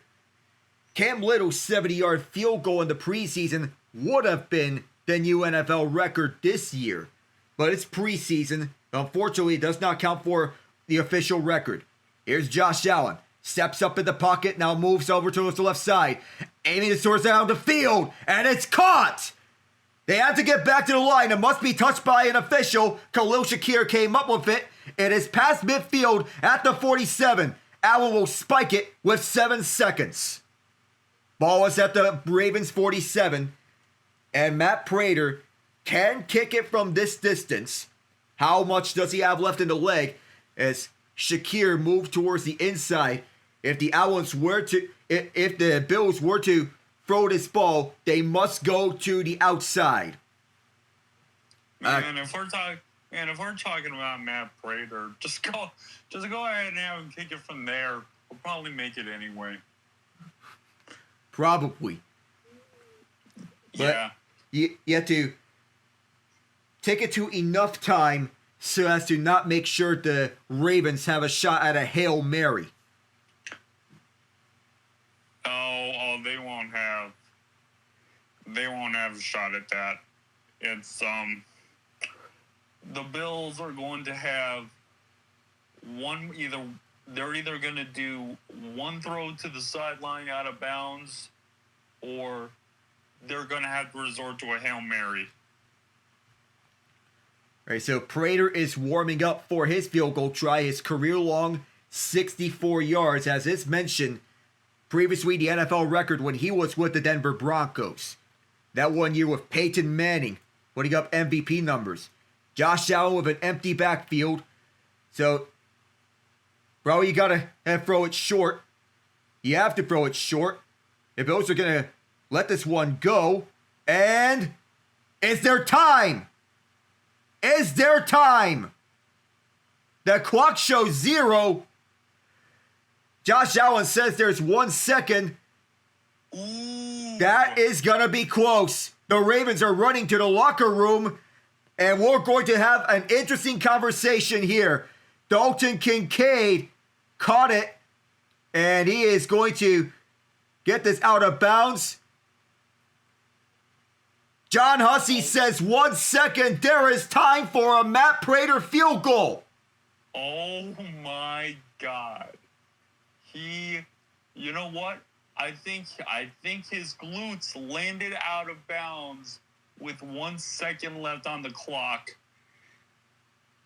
Let's see. So he went out of bounds, and yes, 1 second as he was tackled, as he kept both feet in bounds, and he ran out of bounds, got his buttocks down out of bounds with exactly 1 second. So now here's a 43-yard try for Matt Prater. It is well within his distance. Snap, spot, the kick. And how do you like that? What a final 25 seconds in the first half by the Buffalo Bills. The Ravens will receive the second half kickoff, but what a sequence by Dalton Kincaid. 1 second left in the half, and they cut it to within 7 right at the buzzer. Wow. Yes. Yes, sir. Oh my. How can you not be romantic about football? What a great sequence. It truly is. All right. So I said I would expand on the border war. That, by the way, Alec, do you have a college football affiliation? Pitt. Are they 2-0? Yeah, we beat Duquesne, and in our first game we beat Duquesne, and I'll look back to how we did, because I'll look at the ACC standings, because we're 2-0 on the year. We beat Duquesne and we beat Central Michigan for our first 2 games. Excellent. Yeah. So here's what we got. The Tigers struck first with a 32-yard run by their running back, Ahmad Hardy. And then KU came back with a 15-yard touchdown pass to their tight end with an extra point. And then a fumble recovery returned for a touchdown. And then a rushing touchdown by their quarterback. So at this point, at the end of the first quarter, it's 21-6. I'm miserable. Faurot Field is quiet because they played it in Columbia, Missouri. But you know what? I stuck with it. Then, touchdown, a 3-yard touchdown pass to one of their wide receivers. Oh, by the way, the quarterback Mizzou has was a transfer from Penn State who backed up Sean Clifford and the current quarterback of Penn State, Drew Aller. Yes. Yeah, Bo Pribula. Yep. Okay. So there's the touchdown pass. It's now 21-13 KU. Missouri gets a safety for 2 more points, and then they kick 2 field goals, and it's 21-all. Third quarter, KU strikes first with a field goal. And then Tigers strike back with a touchdown to their tight end, Brett Norfleet, the handyman, who is gigantic. Seriously, this guy's like 6'7" or something. It's insane. KU comes back with a touchdown, leading 31-28. Brett Norfleet again, a 27-yard touchdown passing catch from Bo Pribula. And then after coming up with multiple clutch stops to stifle the Kansas Jayhawks. Mizzou's second string backup running back Jamal Roberts with a 63-yard touchdown run. Missouri Tigers win 42-31. That was a great win for Mizzou and Pribula. And also, Jamal Roberts, what a game from him, 143 rushing yards. And Kevin Coleman, another guy who had a huge game for Mizzou with 126 receiving yards. Oh, yeah. Oh, I urge you, I know you're busy with college and these broadcasts, but I urge you to watch those highlights and see some of the crazy catches that these guys made, because the name of the game for the so you want to talk about living dangerously, Alec? The Tigers went 4 for 5 on fourth down conversions. Dan Campbell will be proud. Yes. Eli Drinkwitz, the head coach of the Missouri Tigers, is a madman. Sometimes he has, sometimes he dials it back, but most of the time he's a madman. Okay, I also want to note, Rams beat the Texans to start, and congratulations to Matthew Stafford for eclipsing 60,000 career passing yards. My man, you are a Hall of Famer, and don't let anyone and please do not block him from that. Yeah, he deserves props for this accomplishment. A storied career, and of course capped off with a Super Bowl victory in that run from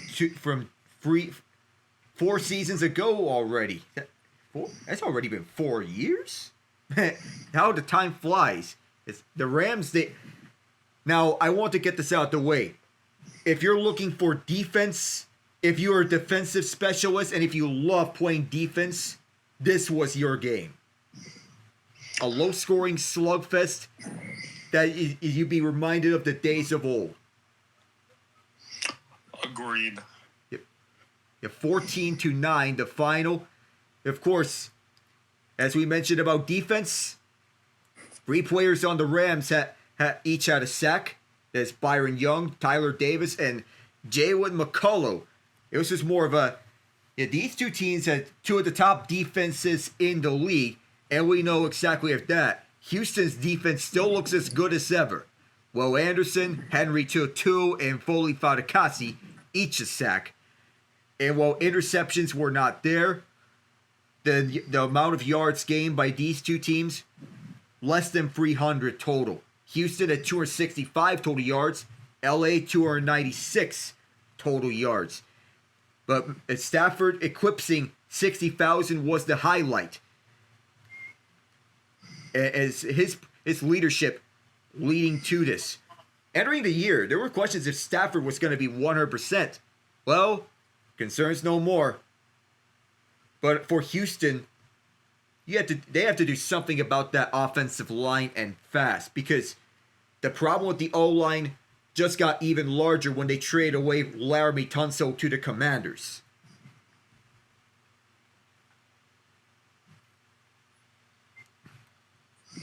And safe to say, I don't know what to expect from the Texans this year. Well, see, here's the thing about the Texans. Right now, they're not playing with the full deck, and I know a lot of teams aren't. But you don't have Tank Dell. I'm pretty sure they don't have Nico Collins. Stephon Diggs is in New England. Who exactly are their receiving threats? Jaden Higgins, their rookie. He's their wide receiver 2 to start. And Nico Collins, he was a non-factor, just 3 catches for 25 yards. And their lead receiver is Higgins. Xavier Hutchinson, 2 catches, 30 yards.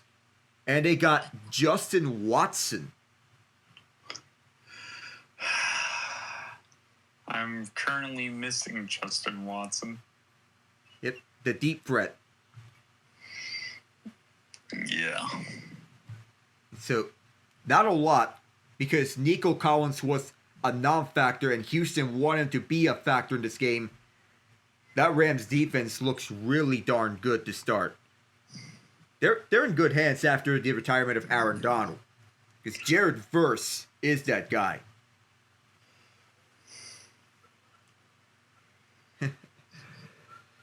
And I also want to mention about other games. The 49ers survive on a Nick Bosa game-winning strip sack. Seattle was driving in the final possession of the game, but Bosa sealed the deal. George Kittle exited the game with an injury, but Jake Tongs, the other tight end, he made sure the Niners would come out on top with his touchdown catch with 1:50 left in the fourth. Brock Purdy overcomes 2 interceptions. He throws 2 touchdowns. Ricky Pearsall had a nice start to the year. 108 receiving yards, 4 catches. But this is how things will start off for Jackson Smith and Jigba to start the year. Well, he's in for a breakout season. 9 receptions, 124 yards. His first true year as wide receiver 1 in Seattle.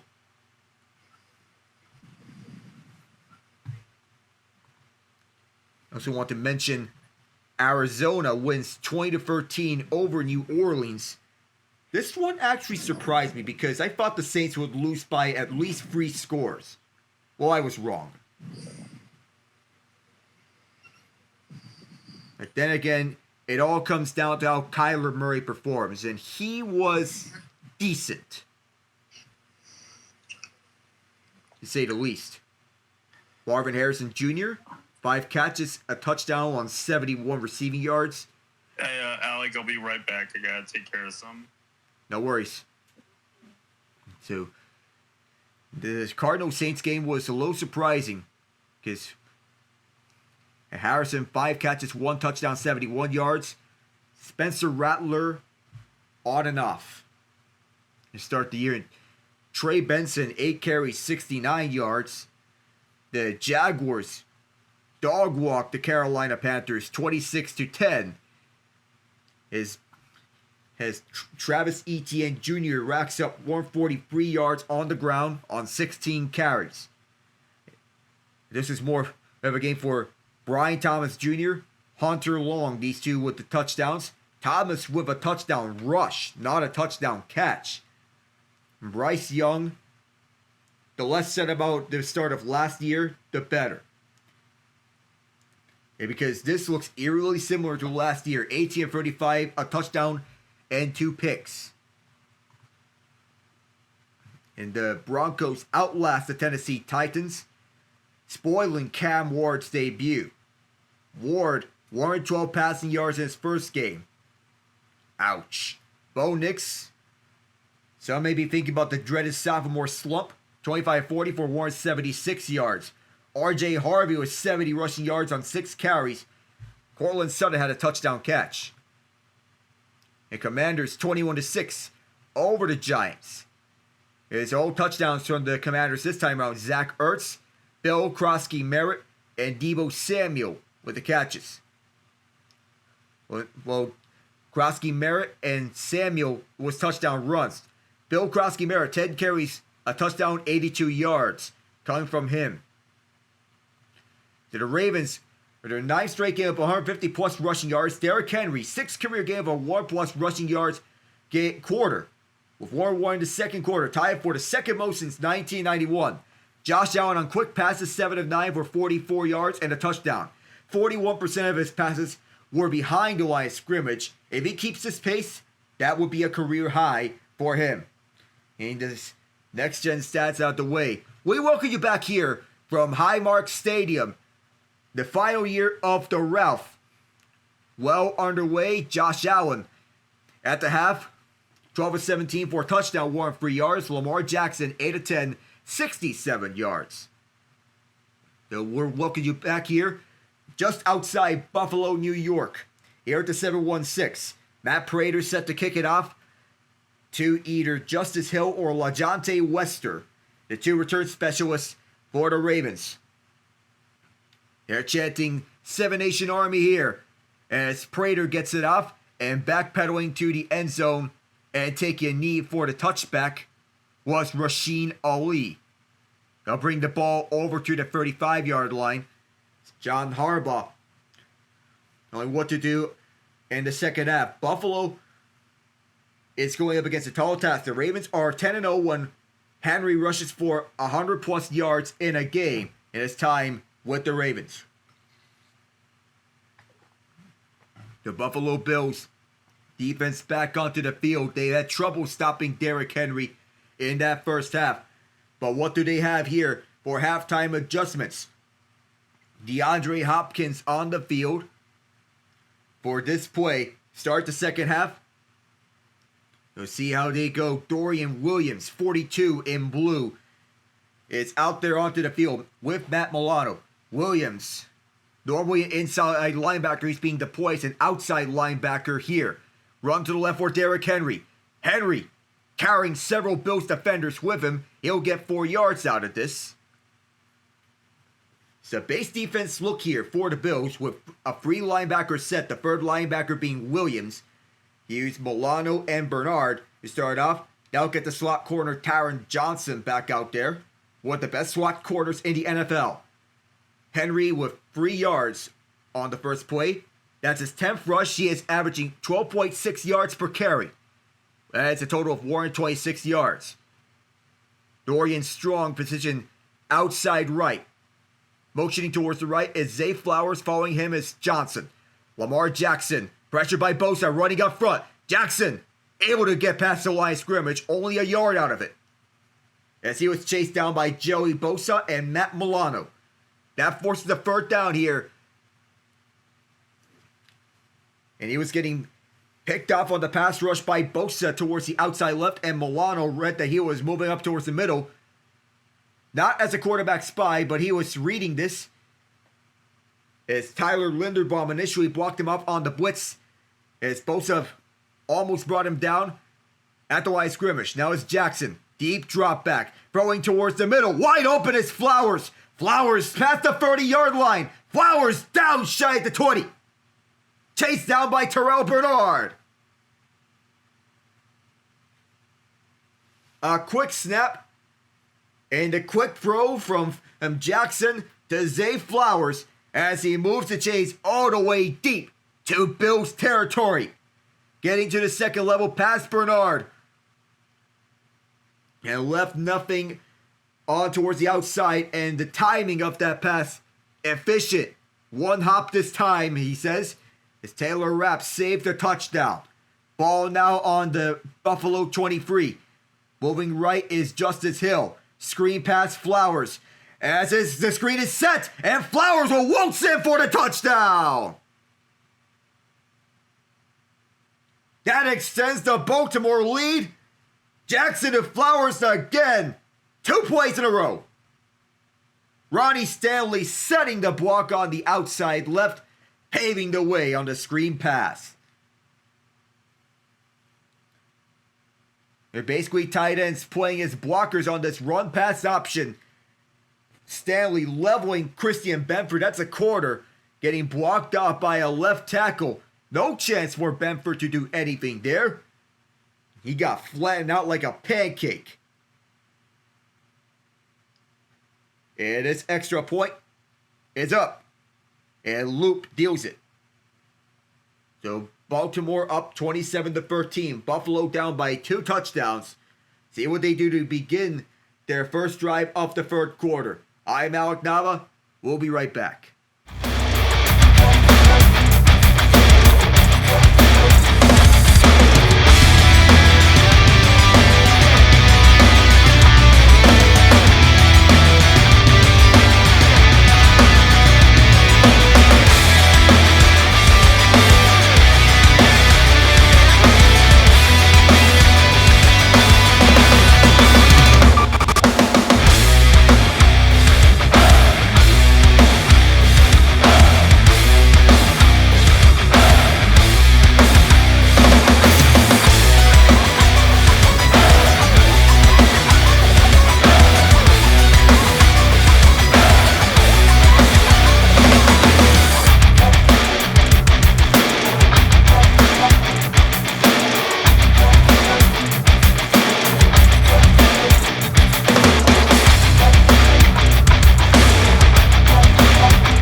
High school football was being played here over at Buffalo some time ago.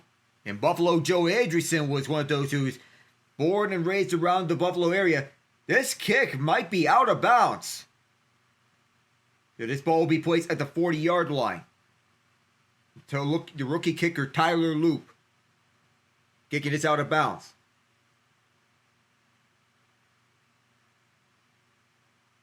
Yeah, the kick was out of bounds. We see this a couple of times over the past season with the dynamic kickoff rules adopted by the UFL. From the UFL, that is.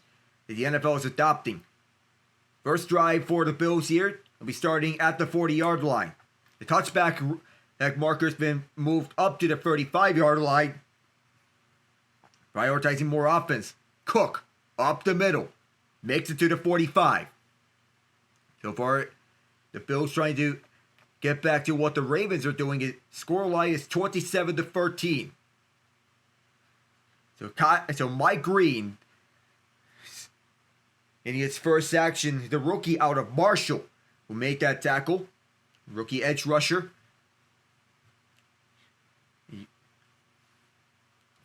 And off the gates, he's getting some experience here for Baltimore on this pass rush. So far, it's on the run stop as Cook gets the rock again. It's about 3, maybe 4. They'll have to look at the spot. But Green getting the action early. Pick from Marshall, native of Newport News, Virginia.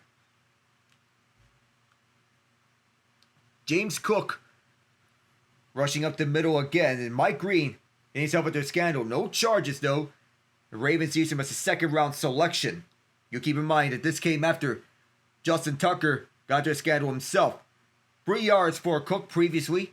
It is 3rd and 2. They break away for the huddle. They're using Khalil Shakir as a running back. Josh Allen run up the middle. Allen taking off. First down past midfield. And on to the Raven 47.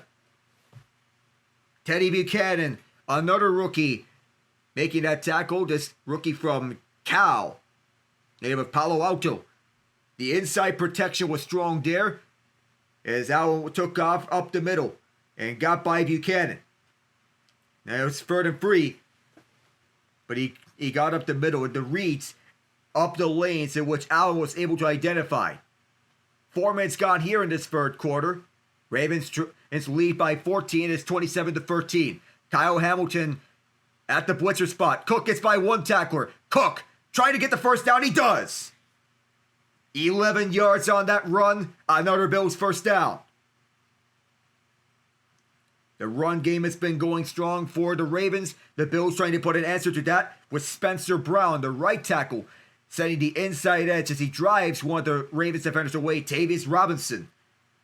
Finds a spot up the middle, reaches that second level where Malachi Starks meets him at last. Right past the first down marker, that is. This running game going strong here, setting the tone. Jackson Haas, the rookie tight end, out there on the field for the Bills, with Shakir motioning towards the right. Haas motioned left before. Allen on the play fake. Towards the middle, and that's deflected up and incomplete. There was a hand into the area intended for Josh Palmer, and again, Kyle Hamilton breaking plays up. Just a 6th incompletion from Allen so far in this game. As Hamilton was able to read the passing lane that was directed towards Josh Palmer, stepped up and made physical contact towards that. As his head turns towards the ball, legal play. Shakir motioning towards the left, he is at the slot. Jairi Alexander in his first year with the Ravens on the secondary. Allen will dump it off, immediately a catch and tackle on James Cook by Chidobe Awuzie. So it'll be just 3 yards for Cook. 3rd down for the Bills.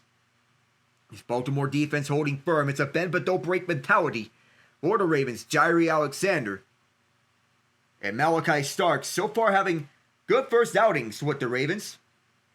Baltimore is flip-flopping Awuzie and Alexander at any point here. They're also utilizing Nate Wiggins at any given moment, so they flip-flop between those 3 over towards the outside. 3rd and 8. Ravens bring pressure on the right side. Quick throw towards the right. Adjusting to the middle. Nowhere to go. Down at the 30-yard line. After the catch was Elijah Moore. Roquan Smith did stop. And Buffalo's going to go for it. Taking the risk. Elijah Moore making his first catch as a Bill. Trying to escape from Smith but could not. It's a spacing concept. Pressure from the right side. As Allen. He was trying to say, or roughing the passer, but no. The Bills have converted 73% of their fourth downs last year, second to only the Washington Commanders who converted 83%. Here we go. Here is Allen. He's going to go for the deep shot towards the right, and flag is on the play. Palmer seems to have made the catch. And it looks like it's pass interference on the Ravens.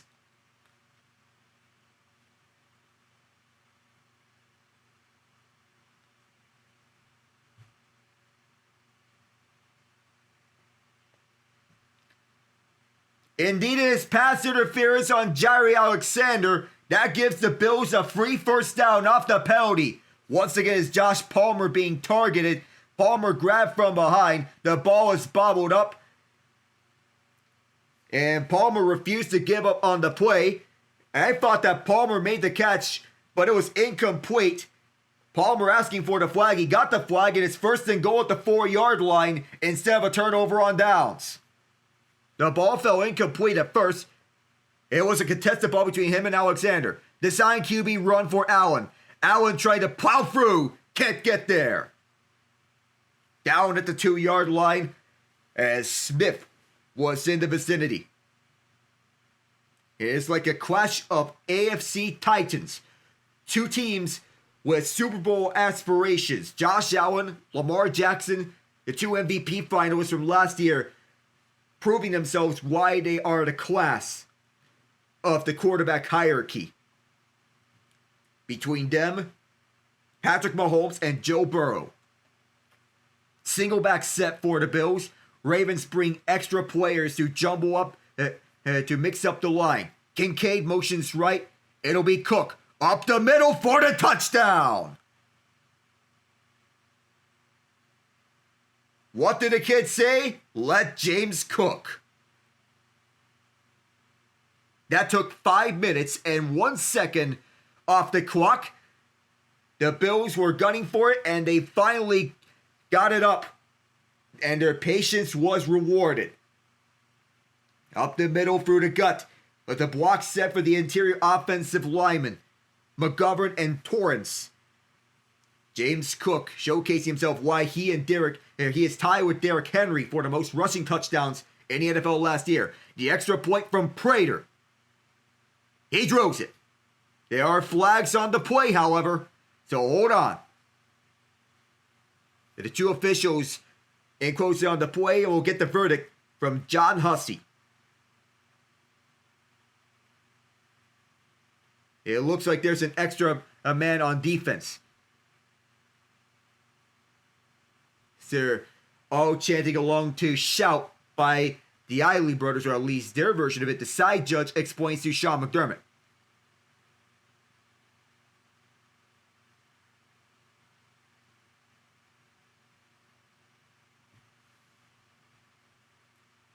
And the Ravens, they had 12 players on the field, so they'll wipe off the extra point. The Bills are going for a 2-point try from the 1-yard line. So if it's from the 2, that 2-point try. So if you go for 2, initially you go for 2 from the 2-yard line. But because of the penalty, they're going for 2 from the 1-yard line. It makes things easier. And the thing is, interestingly, they were one of the two teams that is famous for the tush push. But the Buffalo Bills voted to ban the tush push. That proposal fell apart. It is not a tush push. 5 wideout set. They're going to get Dawson Knox motioning all the way towards the left. Is Allen going to run? Ray Davis. Fake the handoff to him. Allen looking to pass. Pressure coming to him. And the catch made by Coleman. The 2 points are good. The penalty on the Ravens cost them once. Another penalty on the Ravens cost them again. Another flag is down. A late flag on the field. So we'll see what the deliberation is. And we'll see. Did Coleman step out? Yes, he was out. So wipe off that 2-point try.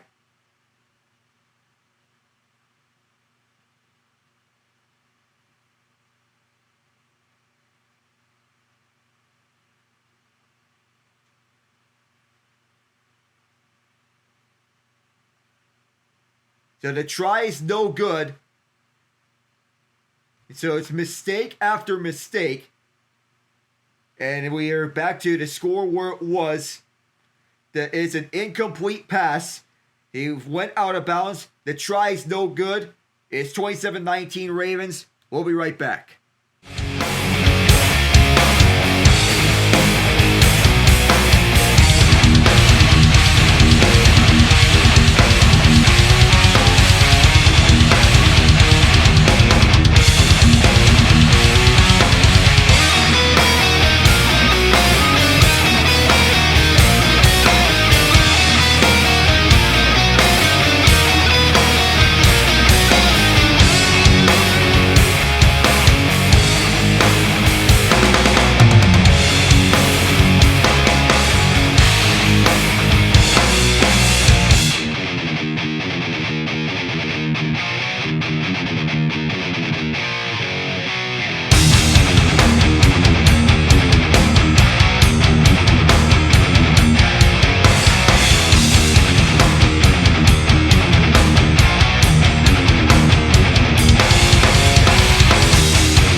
Mistake after mistake on that last drive. The Ravens getting 2 mistakes against them.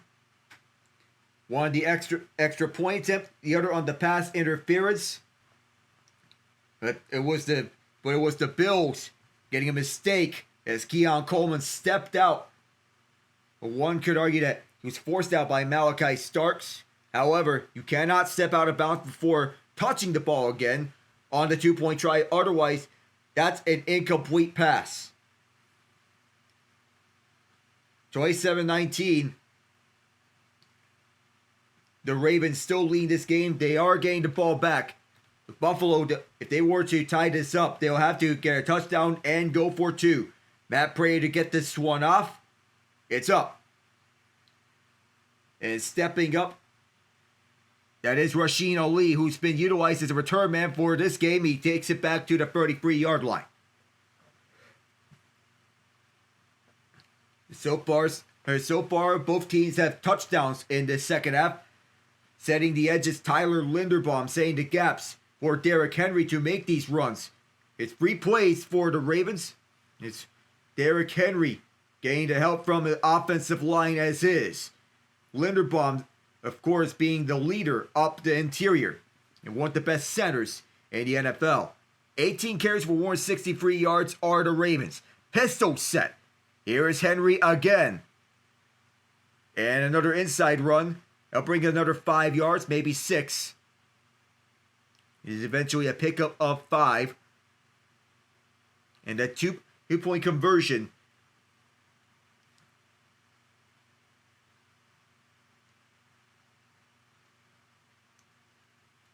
So now, if we go back onto the penalty, if this is a 2-point conversion, the penalty is that the down will count. It's an incomplete pass. If the player touches the ball when going out of bounds, it will be ruled an incomplete pass and a loss of down. Henry gets stuffed this time by Oliver. And it's a big tackle for a loss from Ed Oliver as the Bills wanting to make the defensive adjustments to account for the run. Career-making plays get your reward. And Oliver splits the gap and bulldozes through Roger Rosengarten. And a good stuff by Oliver as he bulldozes by Rosengarten. The Ravens start back from where they are now at the first down. Lamar goes deep on the right. Nowhere close. Well above the heads of Rashad Bateman and Christian Benford. And for the first time in this game, we will see Jordan Stout punting. The tackle for loss from Oliver defined this drive. As Benford had a breakout game, a breakout season over the past few years, established himself as CB1 on this Bills team. The number 47 isn't commonly used among corners, but Benford has made his work. The punt from Stout. All the way back, it is Codrington, and he gets grabbed on the leg by Keon Martin. He never called a fair catch, and he gets drilled right on the spot. Martin and Sanosi Kane were both there first, and Dawson Knox is at the medical table getting himself evaluated, but he is off the medical table. Martin had to be careful not to twist a leg as he was grabbing onto Codrington. We'll be right back.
Buffalo trailing 27-19. Baltimore was in the opposite situation where they were trailing 27-19.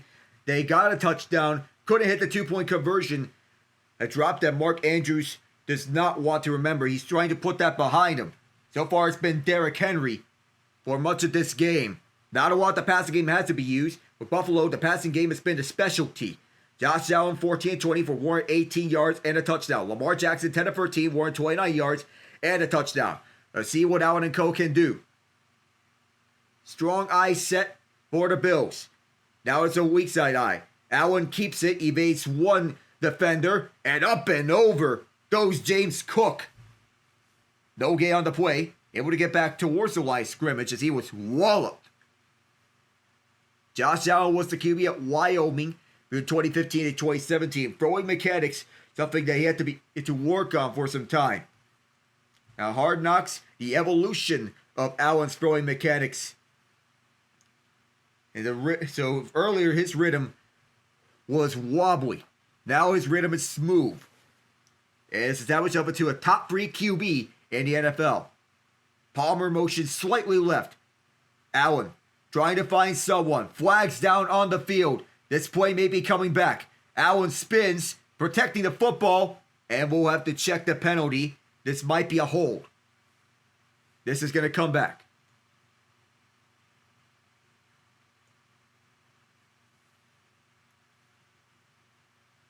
That is Spencer Brown, the right tackle, caught for the hold on the right side. Now he'll push the Bills back 10 yards. Sometimes when there's help on the outside, that doesn't really help a lot. And Brown grabbed Van Noy from behind. An easy holding penalty to be called. It's 2nd and 18 from the spot of the foul. Van Noy had 12.5 sacks last year, and the Ageless Wonder still going. Super Bowl champion with the New England Patriots. As Jairi Alexander shouting onto his man. 2nd and 18 for Josh Allen. Steps up out of the end zone. Allen flips it over to Shakir. Shakir trying to go for the first down. He will get there. A shovel pass that was a little deeper than I thought a normal shovel pass would go. A deep shovel is Allen shows the bag of magic tricks. 3rd and 1. Here's the snowplow. And the first down.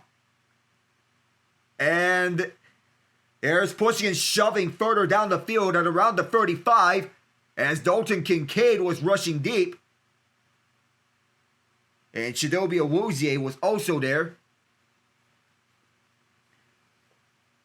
They'll mark the ball at the 27-yard line as Kincaid and Awuzie were going at it further down the field. The first down is made. That looked like a WWE move between Awuzie and Kincaid. Fresh to the downs, Ray Davis. The power back is out there on the field. Elijah Moore motions left. And some more. Toss to the right, it is Davis. Trying to find a hole. He only gets 1 yard.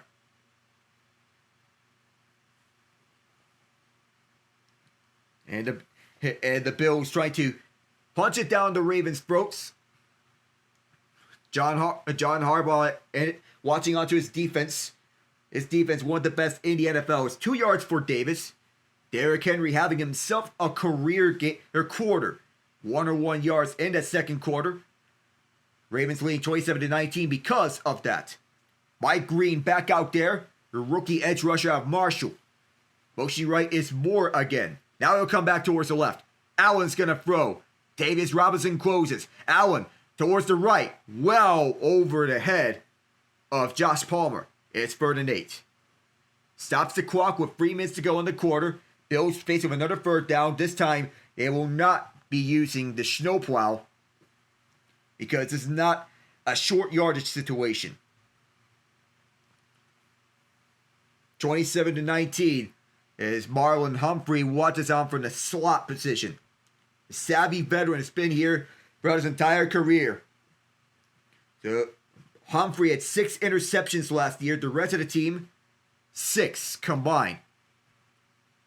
As a double shotgun set with running backs on both sides. Ravens rushing 4. There is a hold there. And the Ravens are calling for flags. Allen waits. Now fires it down the field. And it is broken up. No flag on the play on either one. Humphrey getting pats to the back. That was a very close call. So it looked like Spencer Brown got away with a hold. And Ravens players and coaches were screaming from the sidelines about it not being a hold. And Kyle Hamilton jostled his receiver by the jockstrap. rolled out towards the right and stared down his receiver. It's a high kick from Brad Robbins. And stepping up for the fair catch is LaJohntay Wester. The Ravens will begin from the 32-yard line. 2:42 to go in the quarter. Ravens lead 27-19 still. When we come back.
About to take a look at the play before as Kyle Hamilton, he almost immediately drops back and he shadows one man and then steps up and guards out another. And he shadows his man, Khalil Shakir. It looked like he held on to him. Neither official called a penalty on Spencer Brown's hold or Hamilton committing pass interference. And in between plays, Hamilton's jogged off to the locker rooms. He is dealing with something as we speak, an injury. We'll have an update on that as we progress. Zay Flowers is slot man in motion. Jackson to pass. Up towards the right side. It is Flowers who has a lane towards the right. Flowers forced out by Bishop. Big plays have been the name of the game for the Ravens, and that time it is no different. Lamar Jackson to Zay Flowers again. As has been the stories, his sixth catch, and he's now a total of 134 receiving yards with a receiving touchdown. The chase down with Dorian Strong going after him that went over one of the Bills defenders. His defense getting gashed left and right, allowing big play after big play. Cole Bishop saved the touchdown. The Ravens going from their 32 to the Buffalo 32. Now here's Henry. As it's his turn to make an impact, the Bills shut him down after 2 yards. Zay Flowers getting more going towards him. As earlier he could not get open, but now he is getting himself available. 134 receiving yards on this game are career high. As he salutes some of the Ravens fans that are on the front rows of the seats here at the Ralph. John Harbaugh embracing him. 3 yards for Zay Flowers. It's 2nd and 7 at the Buffalo 29. Flowers in motion again. Bills rushing 4 as Jackson goes for the home run ball and one-handed! Touchdown, DeAndre Hopkins! Oh my!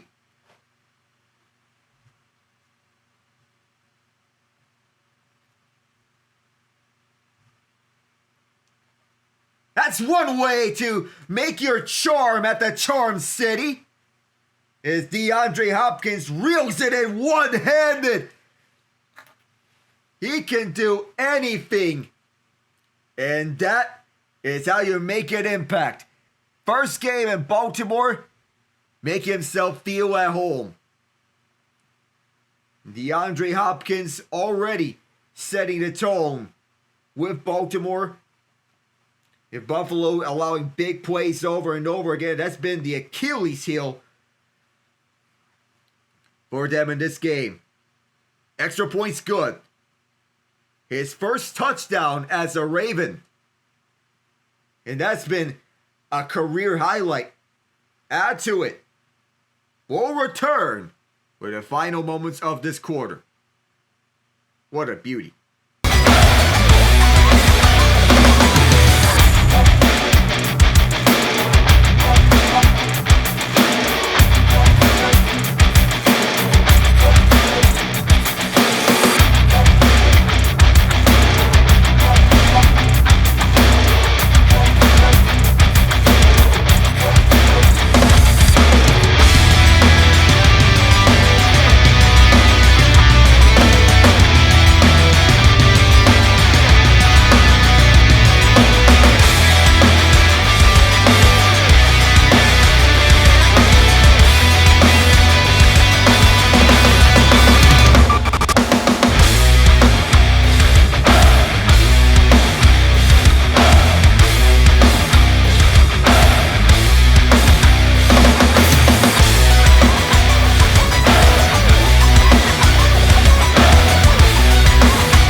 .179th NFL game. One of the best highlights of his career. That one-handed catch. All the way towards the end zone. Tyler Loop kicks it off. As Hopkins made one of the catches he's going to remember. And Codrington gets this one back all the way.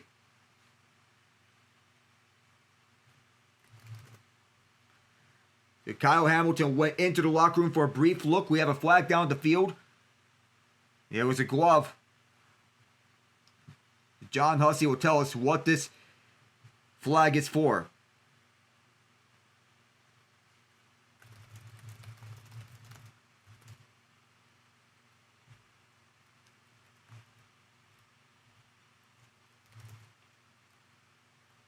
So the touchdown, of course, being the highlight. The celebration, of course, a fan hits him afterwards. Yeah.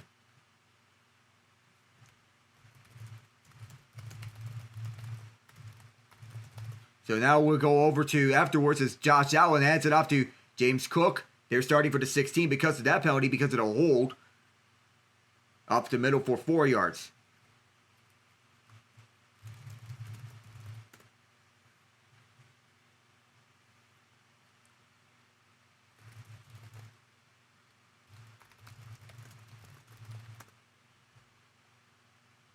2nd and 6 after that 4-yard run by Cook.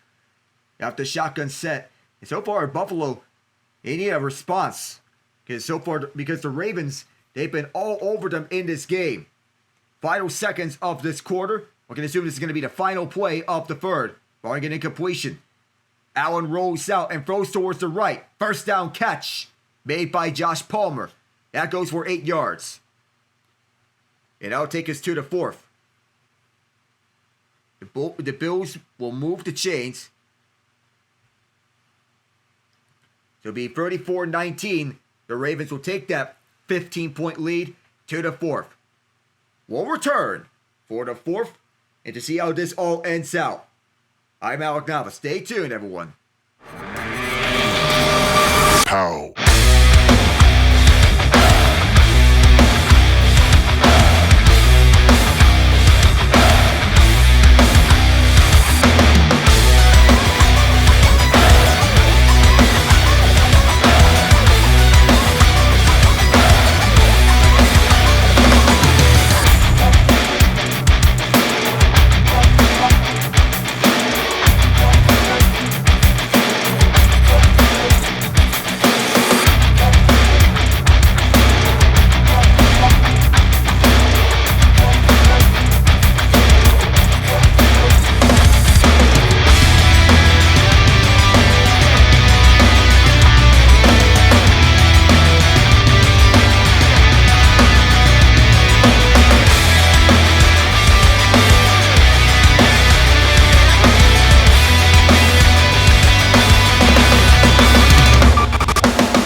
Welcoming you back here, Ian. Oh my good. The story of this game has been the Ravens and big plays. Yeah. Zay Flowers just taking a tough off pass. What was that, like 20, 30 yards, it seemed like? Yeah, first it was the back-to-back plays from Lamar Jackson to Zay Flowers. And then you got DeAndre Hopkins with a one-handed catch. D-Hop. Yeah, he'll do that. Yeah, he did that. He did that for us.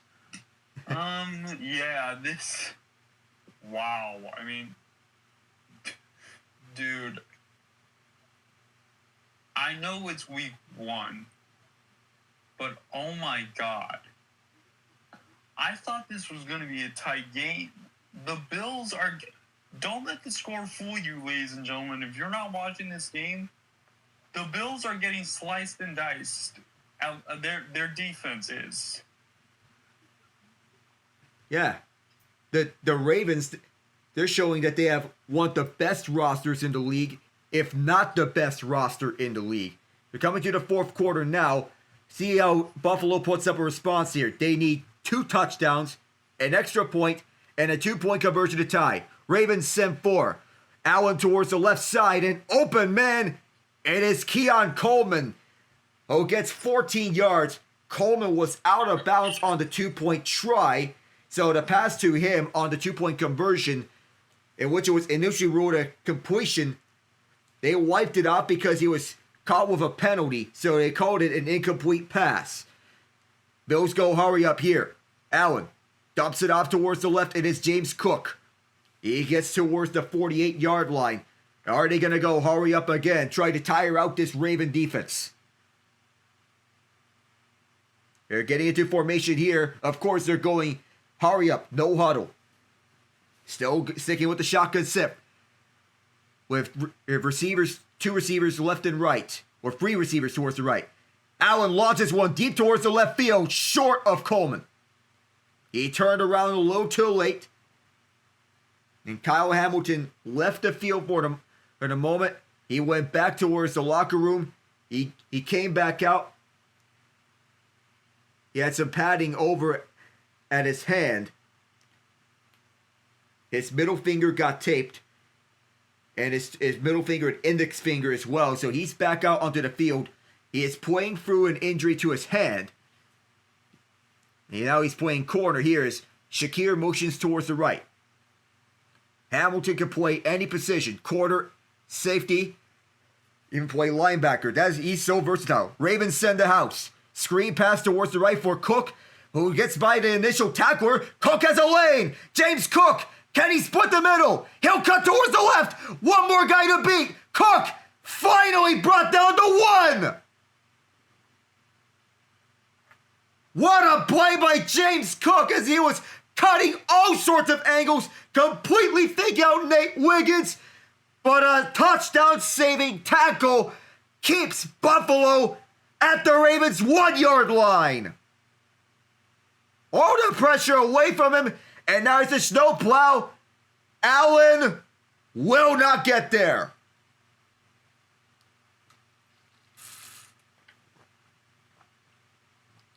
Thrown down aggressively on 1st and goal as Malachi Starks threw him down. And we have a whistle here for an injured player. That is Marlon Humphrey. Oh boy. Please do not let this be like most years where the Ravens suffer season-ending injury to one of their key cogs. Look, even if I am a Chiefs fan, number one, I don't wish injury on any players. But number two, out of all the fan bases in the AFC that we have to go up against, I have the least amount of animosity towards Ravens fans. I respect their game, respect what they do. Really, the only one I hated was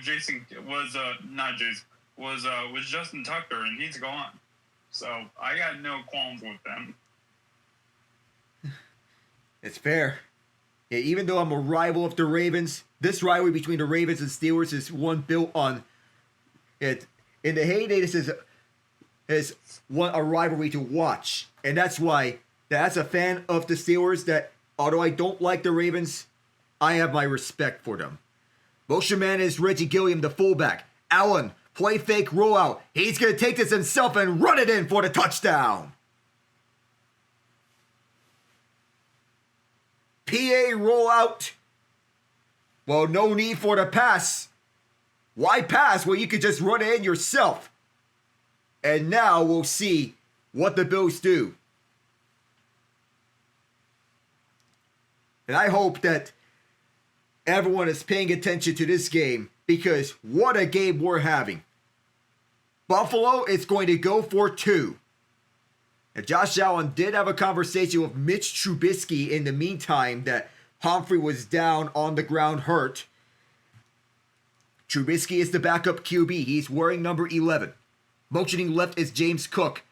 It's going to be an empty set for Allen. Fakes the throw. Everybody's covered. Allen still looking as Matabike Autumn and intercepted by Hamilton. Laterals it back to Van Noy. And he'll take a knee at the 2-yard line.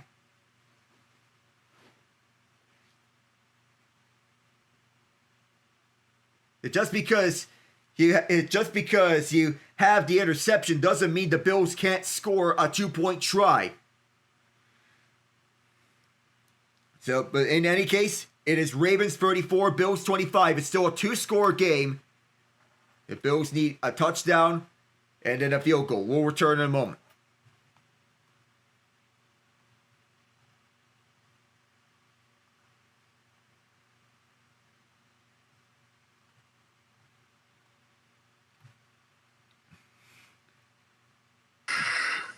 So, we're about... Let's see, where are we at in the fourth quarter right now? Early in the fourth. Early in the fourth. I would say this is good progress for the Bills. And then you realize that the Bills defense can't stop a nosebleed. So yeah. Right. So who do you think scoring the next one for Baltimore? Jackson, Henry, or Flowers? If I were to take a guess on who's going to score next for the Ravens, I'll say Derrick Henry has one, Zay Flowers has one, DeAndre Hopkins has one, Lamar Jackson has one. I'll take, you know what? I'm going to be nice. Mark Andrews. That's, wow. That is nice. Yeah, because he needs something to make up for last year's drop.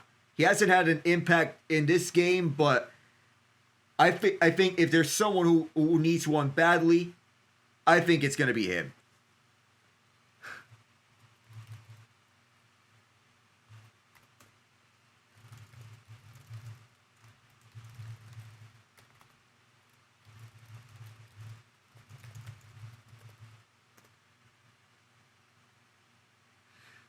Oof. So, and Buffalo, they desperately need this stop.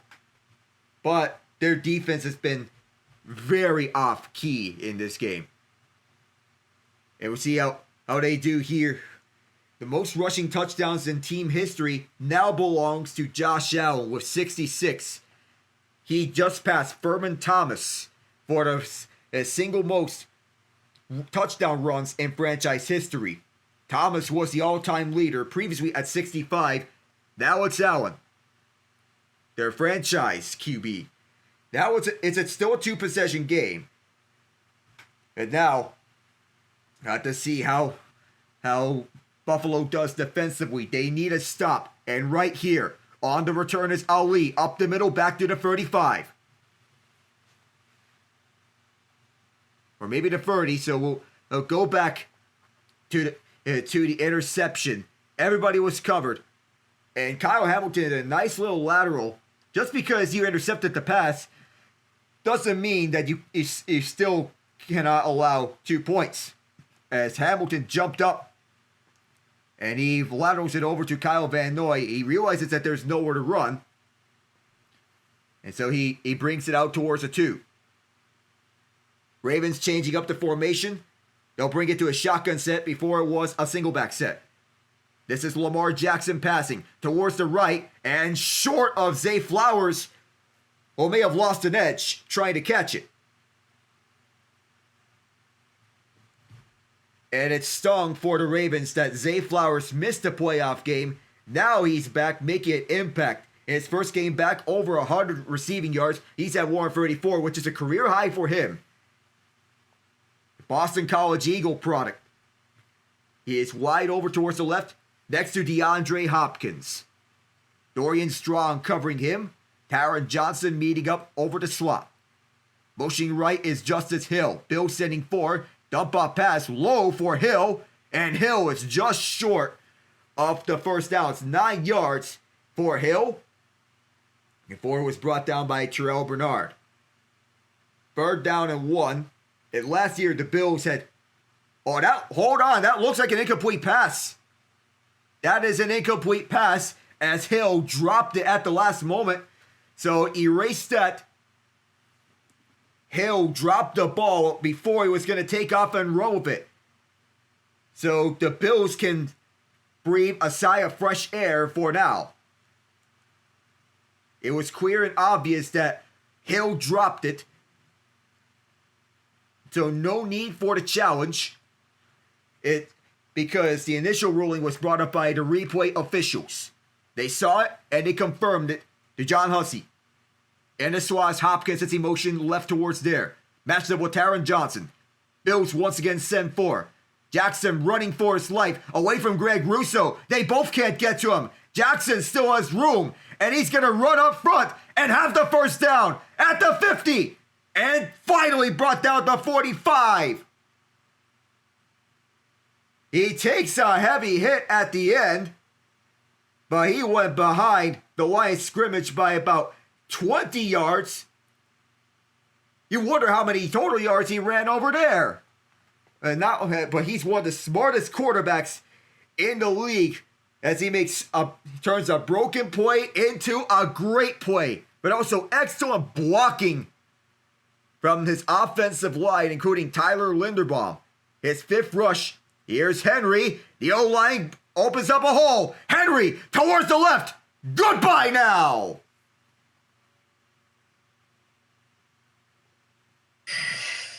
Okay. Number one, he is still King Henry. Yes. And two, Buffalo fans are throwing stuff. And three, I am very disappointed in the Ravens right now. Not for their play, but because they were so close to having something, and they were so close to greatness, because I saw the last name Voorhees, and I had to look. A big run by Derrick Henry, and I just found out the guy's first name is Andrew. Andrew Voorhees. Oh. We were so close. Oh. Can you imagine a lineman named Jason Voorhees on the Baltimore Ravens? Can you think of anything better? Well, can you think of... I don't mean to use a pun, although Tyler Loop missed the extra point, I'm not trying to use any screen puns here, but can you think of a name that would be more murderous? Yeah, that was a bad pun. It's fun. But it's like, come on, man. It was right there. Yeah. I mean, we were so close. It's right there. Your last name is Voorhees. Yeah. And you're a giant.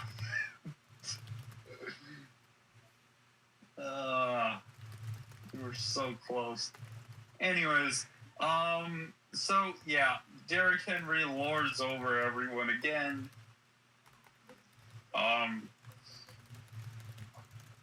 You know what?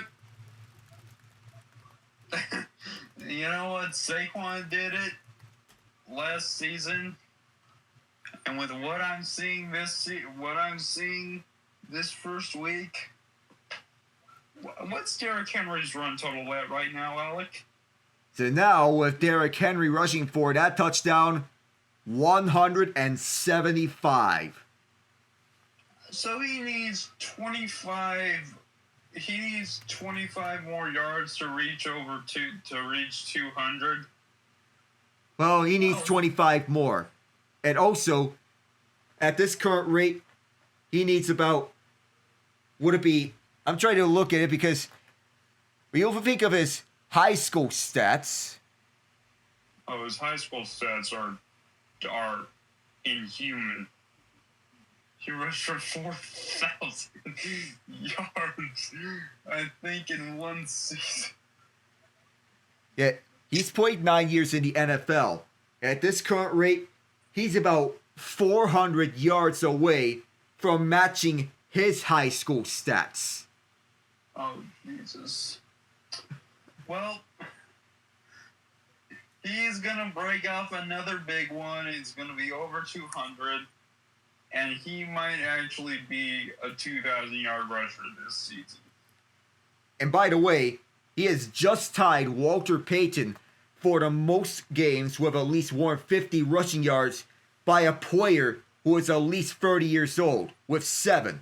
The ageless wonder is at it, and when it's all said and done, we can imagine him being at the Hall of Fame. Codrington to return, only able to bring this over to the 27. But Derrick Henry is a for sure Hall of Famer at this rate. There's no questioning it. Oh, yeah, no. I mean, Barry Sanders is a Hall of Famer. He never sniffed a Super Bowl. At the very least, Derrick Henry has been to a couple of championship games. Yeah, just get him the gold jacket at the end of his career. In fact, the Titans went to the AFC Championship game that one year when they were the 6th seed. Here's Coleman with the catch, gets 10 yards out of it, and gets closer towards the first down marker. So Yeah, as I mentioned, yeah, he did go to an AFC Championship game before, but this year, with this Ravens team, feels like his best shot. They'll mark it as 9 yards for Coleman, 2nd and 1. It'll be a shotgun set with 3 receivers left. Here's Allen. Quick throw. First down catch. Shakir down at the 43. 4 yards out that catch. And you'd imagine that Buffalo is going to go no huddle throughout this drive. It's the only option at this rate. And Josh Allen's going to do everything to will the Bills to a possible comeback. Allen towards the left. And a dive! Is this intercepted? We'll have to see it. Chidobe Awuzie celebrating. It's an interception. They've ruled an interception. We'll have to take a further look. Did that ball move? Oh, Alec, I'm a little bit ahead of you. Well, you'll see. It wasn't even close. Ooh, that's going to be very... That they have just reversed it. It's an incomplete pass. Yeah. So forget about it. It is not an interception. Buffalo breathes for now. Yeah. Yeah, he never had control of the ball. It hit the ground. It is now 2nd down. Still, that would have been crazy. It still would have been crazy to see if that was actually an interception. The defense will stay on the field for the Ravens as Shakir motions to the right and then back towards the left. In the slot, Marlon Humphrey back in the game. Josh Allen on a collapsing pocket. He escapes out of it, and he's going to take off and run with it. Allen slides after he got the first down. They're going to actually decide where he got it. They'll say he was down a yard short. 3rd and 1.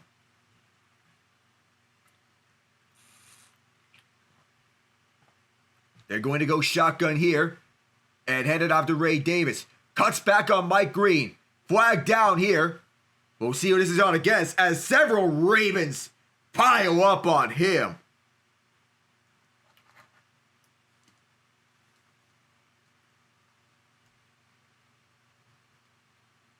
So we'll have to go back and look at the slide. So when the slide begins, so he's going forward.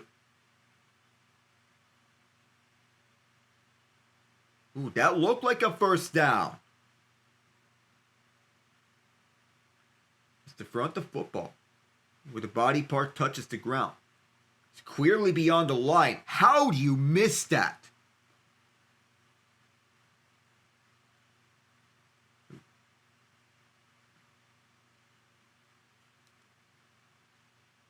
And there's another holding penalty here. It's Dion Dawkins, so it would be a tougher challenge for the Bills.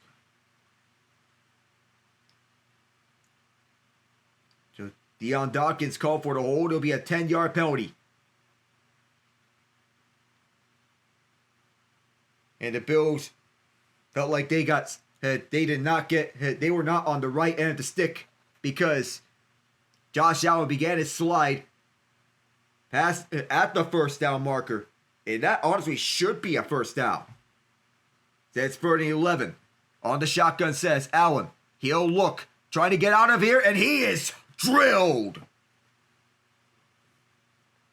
For the first time, he is sacked on the game. And is Nnamdi Madubuike. He had at 8.5 last year. Gets his first this year. In 23 at 13.5. And while he was coming up a bit of a down year by his standards, he is still one of the best linemen in the league, and there's no sugarcoating that. Brad Robbins to send this one off. Right towards LaJonte Wester. Sanose Kane stepping up, and this takes a forward bounce. Is fielded by Reed Ferguson, the long snapper. So Buffalo with defensive woes on this game. Baltimore with every intent on not just getting revenge, but also making a statement.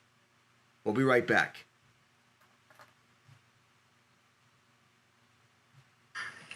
Yeah, Buffalo looks really mortal right now. They have a habit of starting off slow out of the gates. Yeah. And we still have one more game to go this week. That is tomorrow between the Vikings and the Bears. And this is a toss-up game.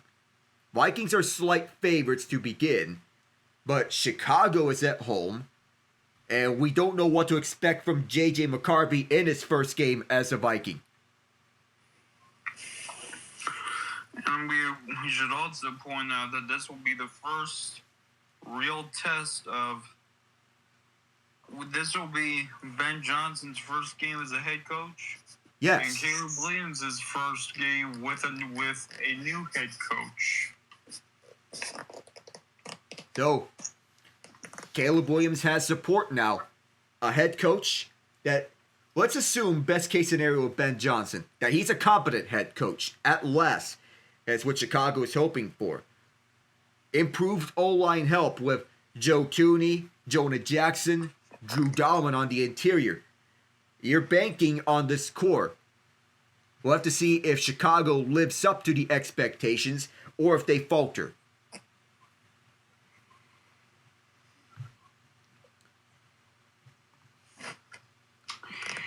Yeah, and here's Tree. Hang on. I cannot believe what I'm seeing. The Ravens playing to their potential? What? Oh. Then again, the Ravens and playing up to potential usually do not mix well enough. But here, with the best roster in the NFL, there are no more excuses. Yeah. This is the second time in a free game span which Derrick Henry has put up over 175 yards against the Buffalo Bills. He loves going up against this team. He is back on the field, looking to add to that total. Henry, still looking for a hole. Towards the right side. Now his total is up to 179. We're going to keep count of that tracker now for as many times as he gets the ball. 178, but his work ethic, one of the best in the way that he practices. He is the definition of a true workhorse running back. Of course, with an improved offensive line all around it that does wonders. Of course, mix in some stiff arms there, and that does well. Eye set here. Henry again. Cuts to the left, and he'll lose yardage this time. Brings his total to 176, as it's a loss of 2. Set up third and long, but Buffalo needs another defensive stop. They cannot afford to make a mistake the rest of the way. And if they're faced with a fourth down situation, and that's assuming that they force a free and out here, we have to be under the assumption that they must go for it on fourth down because they have no other choice. Now, key decision here for the Ravens, 3rd and 8. It's Lamar Jackson passing. And this looks like a false start. Yes, it is a false start as the side judge is pointing towards.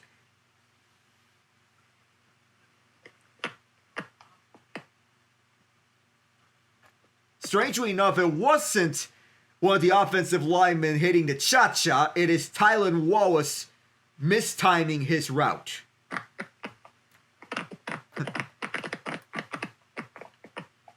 And this is one of the best performances the Ravens have had against one of the best teams in the NFL. Lamar Jackson, 194 passing yards with 57 rushing yards, account for 3 total touchdowns. We know about Derrick Henry, 176 rushing yards. He is off the field for this play. Motioning left and then back right is Zay Flowers. And here's Jackson, dumping it out for Flowers. Another flag is on the field. And he brings us shy of the first down marker. 7:50 to go in the fourth. I think this is going to be against Baltimore, I assume. Let's see.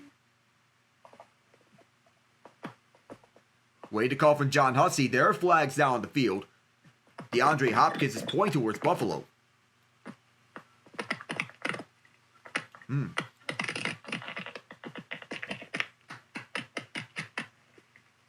Buffalo is declining the penalty. It was an illegal motion against Zay Flowers. Flowers turned at the line of scrimmage and got back. So it was an illegal motion that Flowers did before the play was made. So an illegal motion. It gets Jordan Stout out there again. Brandon Codrington's back there. Deep to return. Less than 8 minutes to go here in the fourth quarter. And now the Ravens are breaking free from their formation. Rolling clock still. Baltimore leads 40-25. They're running it down to 2 seconds on the play clock. And Stout gets this off. Deep kick all the way back for Codrington.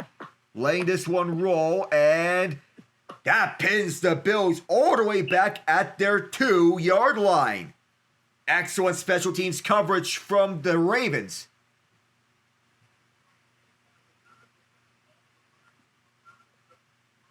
He tried it down the ball, and if he tried to down the ball and slide onto the line, that's a touchback. It's a touchback. The Ravens downed the ball, but one of them was sliding, trying to prevent themselves from getting towards the line, but they got to the line by a nose hair. It's a touchback. I'm having Leon Lett flashbacks. You cannot anticipate how far you're gonna slide. So now the Bills are starting from their 20 instead of the 2. Shotgun set, 2 left and 2 right as Allen, he'll look, firing the deep ball, leaping up for the grab is Coleman. He gets 20 out of it. Everybody eats. And of course, Josh Allen wants to make sure of that. And what they do on the outside is important as Coleman now up to 62 yards receiving. Allen stepping up in the pocket, feels a collapse. He moves towards the outside. Allen fakes the throw. He'll run this one out. He gets some more yards on the ground and advances this ball. And Josh Allen, one of the best at slinging the ball down the field. This was a throw in which it was high for Coleman, but Coleman adjusts and jumps up to get it. A deep ball specialist, Coleman that is, and wants to make the most of these opportunities in year 2 after a disappointing rookie year. Allen will look towards the middle, caught for the first down, and backtracking is Palmer in the 44-yard line. 6:05 to go. Time is ticking. It is the Bills' enemy now. He must score a touchdown, get a 2-point conversion, touchdown, extra point to tie. But you must also account for a possible onside kick. Ball tipped at the line. And it's swatted down incomplete. Mike Green with the tip. Not to be confused with the former Washington Capitals defenseman, also known as Game Over. But that looked like an angry swat from the line. A clapper. Motioning right is Shakir as Palmer got set on the outside right. Shakir sets up in the slot. Ravens sending 4 again. Allen gets this onto the air. And the throw for 7 yards is Keon Coleman again. He's led the team in receiving yards on the night. That's his 5th catch. He's at 69 yards. There's still plenty of time for the Bills to do something here. They get Elijah Moore out there on the field. Came over from Cleveland. One of his plays was a jet sweep. As Shakir goes towards the left. Empty set for the Bills. With Ty Johnson towards the right. An audible here as Johnson moves back towards the shotgun. 3 receivers left. Josh Allen looking towards the right. And that's low. And a flag comes out right after the matter of fact. Nate Wiggins and Keon Coleman got into one another. And that looks like pass interference. Yes, it is. They're going to call it pass interference on Wiggins, the Clemson Tiger.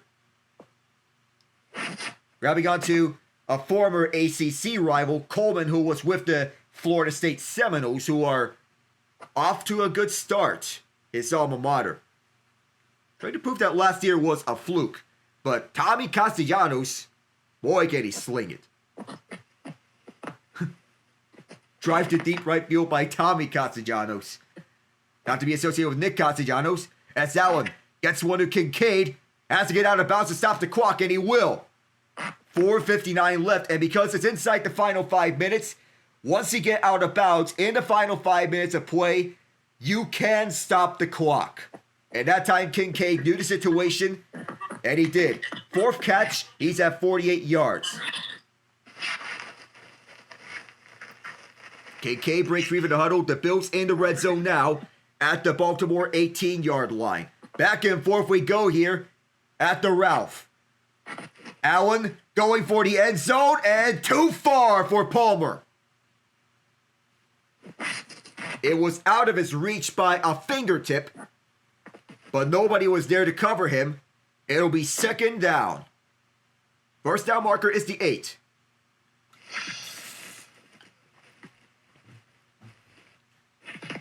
Little miscommunication between Josh Allen and Josh Palmer, as he was looking towards the back corner of the end zone. Of course, if you're a gunslinger, you have to take risks. That time he took a risk of going towards the end zone, of course, but no harm, no foul. Josh Allen again as the Ravens send 4. Allen airs one towards the left, this time bobbled up, and Johnson could not come down with it. First time was too far. This time it was a drop pass. In coverage was Teddy Buchanan, number 40. It was a perfect pass to Johnson. You could not have placed that any better. But also perfect coverage by Buchanan. But I was almost hauled in by Johnson. Third down here as we all get settled up. Shakir motioning towards the right. Humphrey carrying along with him from the slot position. Ravens once again send 4. Allen finds Josh Palmer trying to get the first down. And either way, you have to go for it. The clock is still rolling. It's at 4.5 minutes. Now it's a yard shy of the first, 2 yards shy at the first down. It's 4th and 2. But either way, the Bills must go for it. And I think you might want to disguise a pass and have Josh Allen run. Just my 2 cents. Just probably sneak in a design QB run this time around. But the danger here as you get to the red zone is that the field gets smaller. Motioning right is Elijah Moore as he comes back behind. And now here's Allen looking to throw. Allen, good coverage. Dawkins got away with a hold. Allen to the end zone, deflected, and it is caught! On the tip, it's Coleman for the touchdown! How did this happen?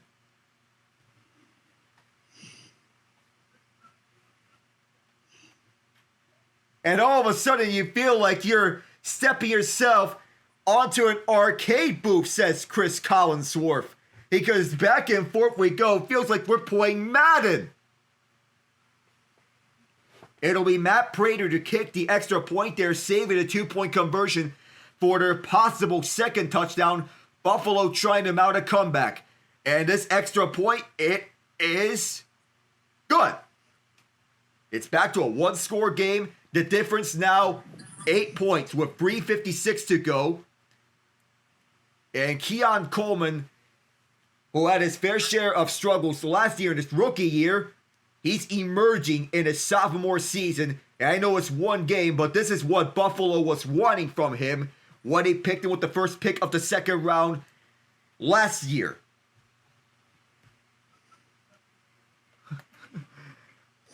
The funny thing is, he wasn't even the intended target.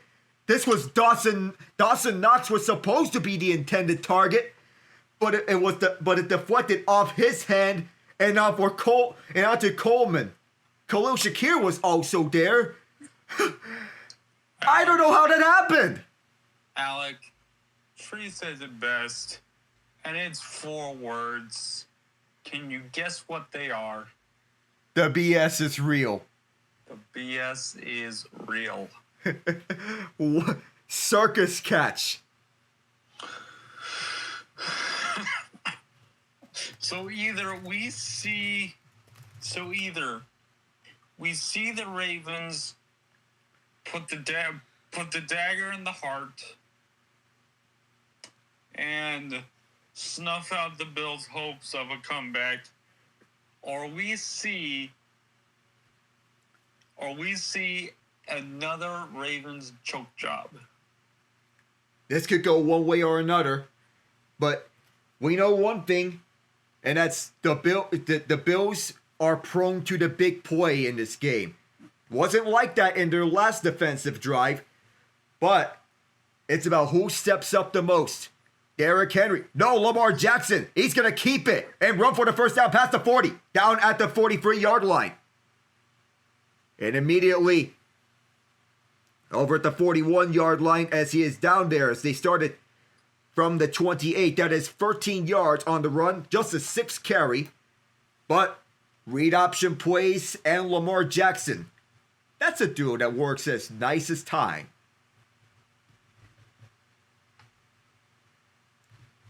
And somewhere, well, I'll get back to that later. It's an eye set.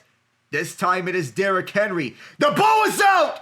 And there's a dog pile for the ball! At the 30-yard line, the Bills say they have it. They do have it! Alec, what did I just say a moment ago?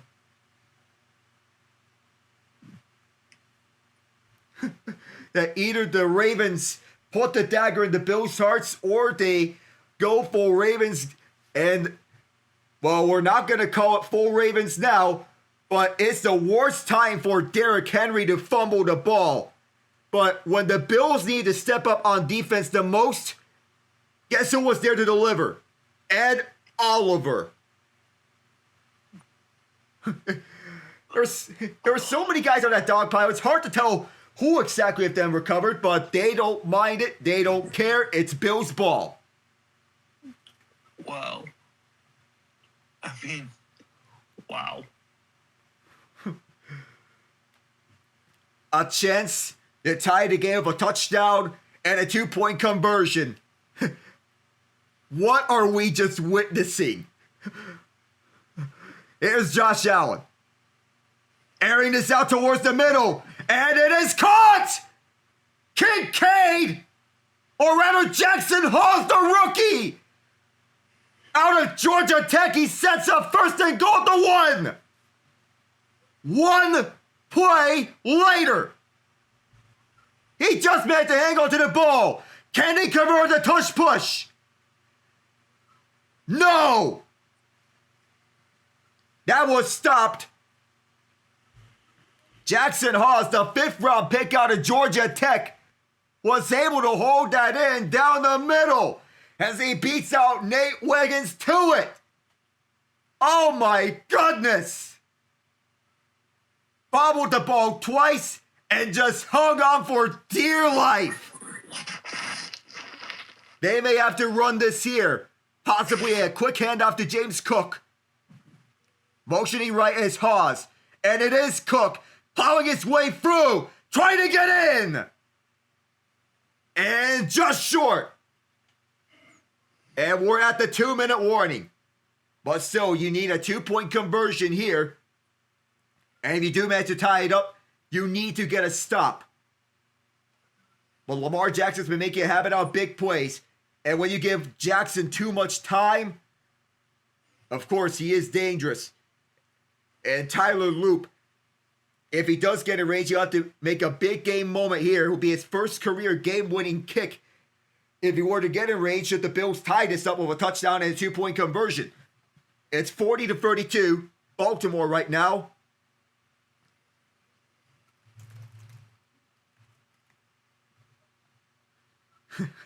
Third and goal.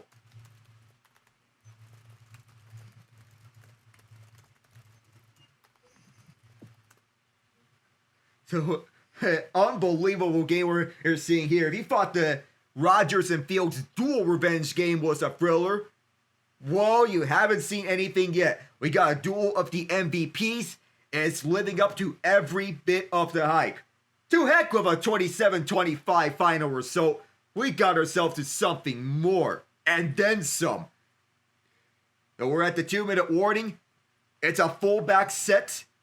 I formation, Cook, Gilliam, Allen being the free backs. Dawson Knox is out there to tight end. Allen Superman! Touchdown!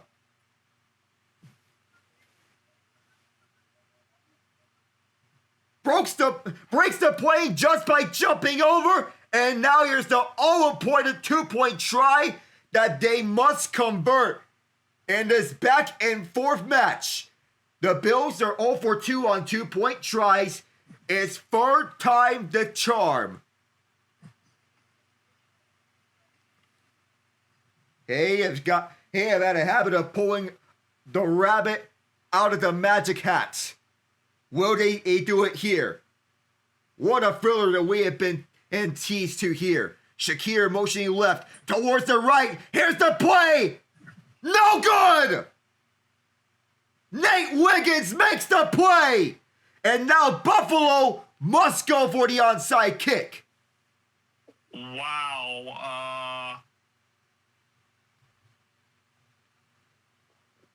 Wow.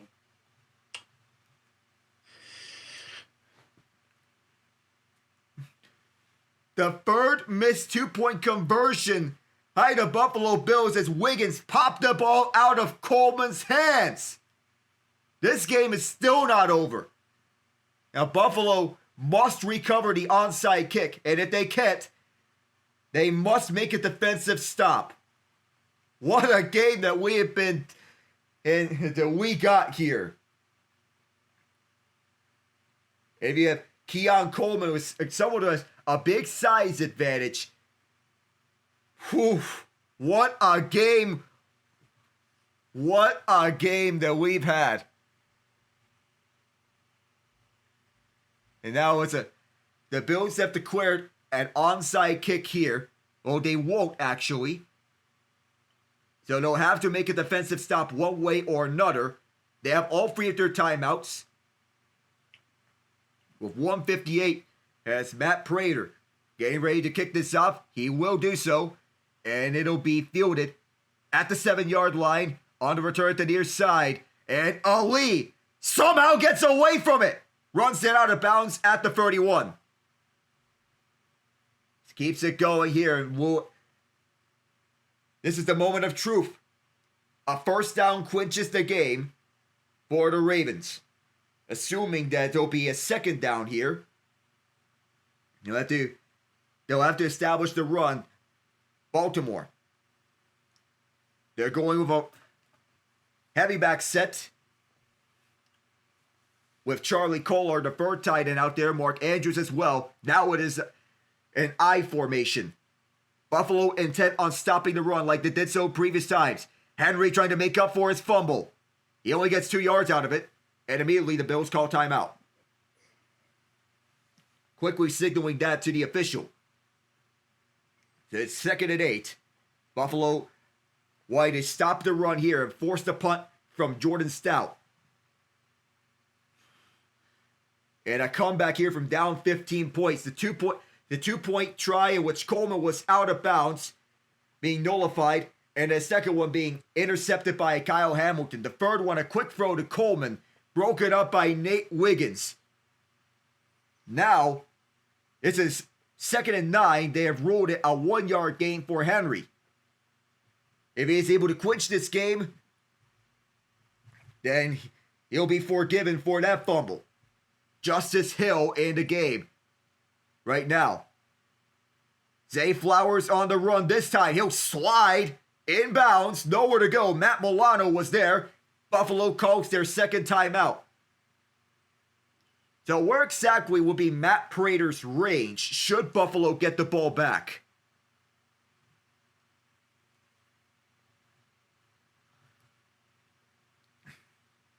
We can assume is somewhere inside the 35-yard line. as we're trying for the Bills to get into Prater's rage. He's 41 years old, still has a boom left in him. Third down, and we'll have an interesting decision for the Ravens. 3rd and 9. Possibly they could clinch this with a read option. The clock has been reset to 140, and Bills Mafia is getting loud here at the Ralph in this stadium's farewell season to start the year. And they want to start the year with a comeback victory. Down by 15 earlier in the game. They just need one stop here on 3rd and 9. Force a 3 and out. But Lamar can use his legs to clinch the game. The first down marker is the 41. Flowers. Bills send the house as Jackson steps up. Catch made. And the tackle is short of the first down marker. Christian Benford makes a tackle. And now Baltimore has an interesting decision to make. The Bills use their final timeout. Are they going to go for it? Or are they going to punt it away? Oh no. They're not going for this. They're punting. Because right now they are on their own 38. If they don't make it, they're dead. They're done. It's 4th and 3. Like every other season, the offense sputters and the defense has to bail them out. All right. As he called it, Ian, they are punting on 4th and 3. They are not going for it. They're not taking a risk. They're trusting their defense to get a stop. Stout sends this towards his left side. This bounces out of bounds. The Bills will have to start from approximately the 20-yard line. So they'll have to go about 45 yards to get into Prater's rage. They do not have a timeout to work with.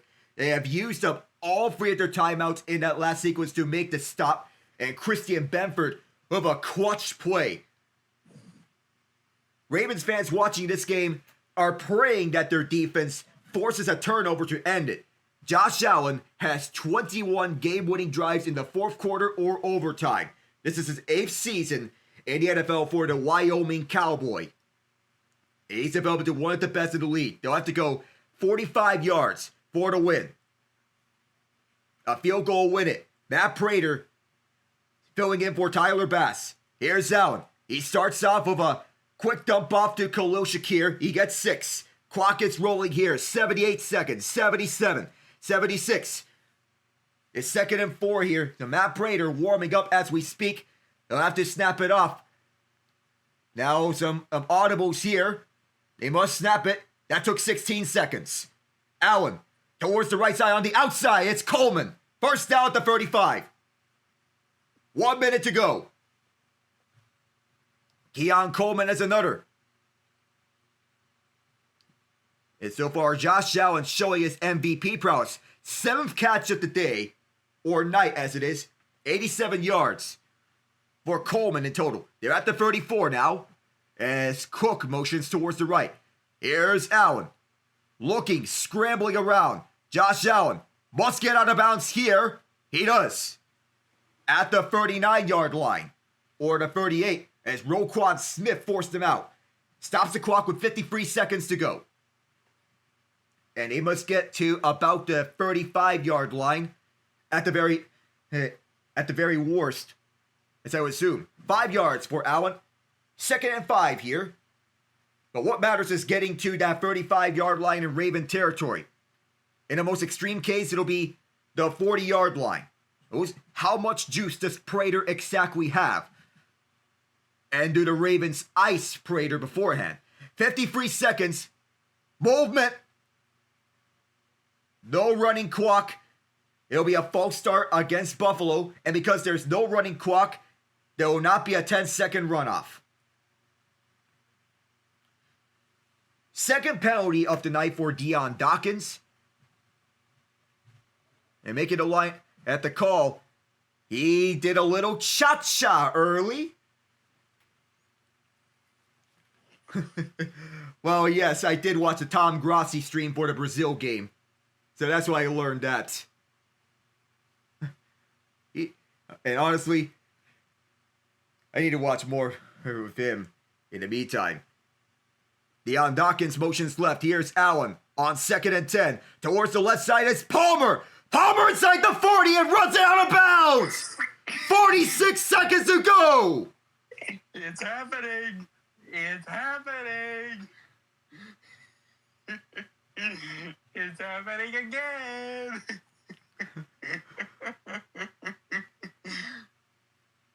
Josh Allen, when it matters the most, he is Superman.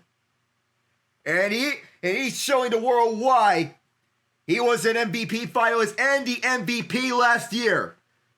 First down, the Baltimore 34-yard line. Whole knot of relaxation here as a field goal from here will be 52 yards. Allen will throw it again. Up the middle for Coleman. Makes Alexander go on hockey skates. Down at the 9. Timeout Baltimore. 38 seconds left. If he scored there, the Ravens would have a chance to storm back to answer up a touchdown. Coleman was going for the touchdown, and Jaire Alexander made a touchdown-saving tackle. Do you think he might? Do you think Alexander would have been better off just letting Coleman go in? We don't know from here. Perhaps make a business decision. The last win that Buffalo had when trailing by at least 15 points in the fourth quarter, you have to go back to 1967 when they faced the New York Jets. They are the very team that they'll face in the final game of the their final regular season game here at this very stadium. In fact, the Jets were the first team they faced when this stadium opened to the public. Josh Allen this drive, 4 for 4, 71 yards. In this high-scoring bout, are the Bills going to run this? They have no intent of running a play. They're just going to kneel the clock down. Ravens call timeout. And then when the Bills run the next quarterback kneel, the Ravens will become powerless once they kick another timeout. Matt Prater is 23 of 24 on lead-changing field goal attempts in the last 2 minutes or the fourth quarter. The last 2 minutes of the fourth quarter or overtime. He is super reliable in these situations. And at 41 years old, one can imagine that he is going to get the Bills to win here. Josh Allen and Lamar Jackson putting up a show. Derrick Henry also put up a show. What a game we've covered here, Ian. And this is the tone that we're going to see for any future games that we're going to cover for the rest of the season. Well, let this be a great season. What a great start. Oh, yeah. This will... I'm looking on the timeline, and some of the Chiefs fans, after seeing some of the defensive efforts they've seen throughout this first week of football, everyone, they're not feeling great, but they're not feeling as bad either. Considering what we're about to see right now.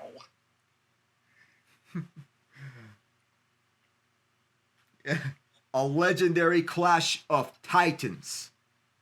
Or as Teddy Rushkin called it, he called it the Little Brother Classic. Oof. Now that hurt. Yeah. Oh, man. Okay. Matt Prater, the old wily veteran. All right. One more kneel down, and the Bills are rushing their offensive players off the field to get Prater on the field. 25 seconds. 23. He has made 2 field goals so far. One for 25 yards, another from 43. This one's for the win.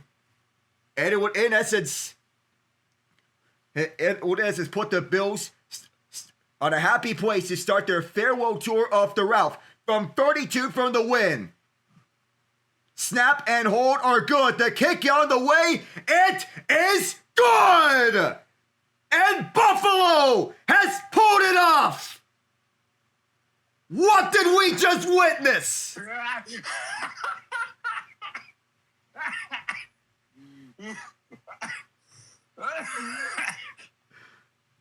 That, what you just heard me do, that, oh my God.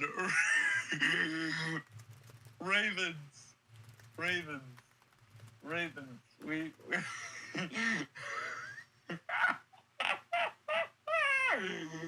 you were up by 15 points in the fourth quarter, and you choke. You played 2 hours to die like this? Oh my God. I'll tell you what we witnessed. We witnessed full Ravens. This is why no one believes in them outside of Baltimore. Because they do stuff like this.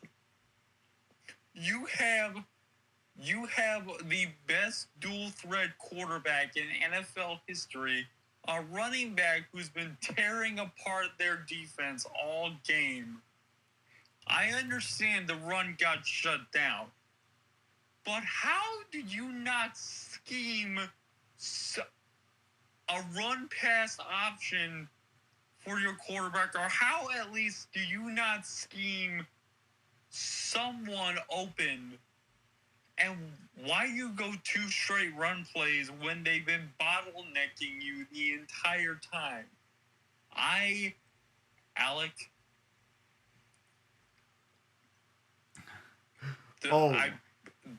I believe the Steelers might. Oh, we have a Ravens fan. Oh, I don't see it, but. Oh wait, no, he left.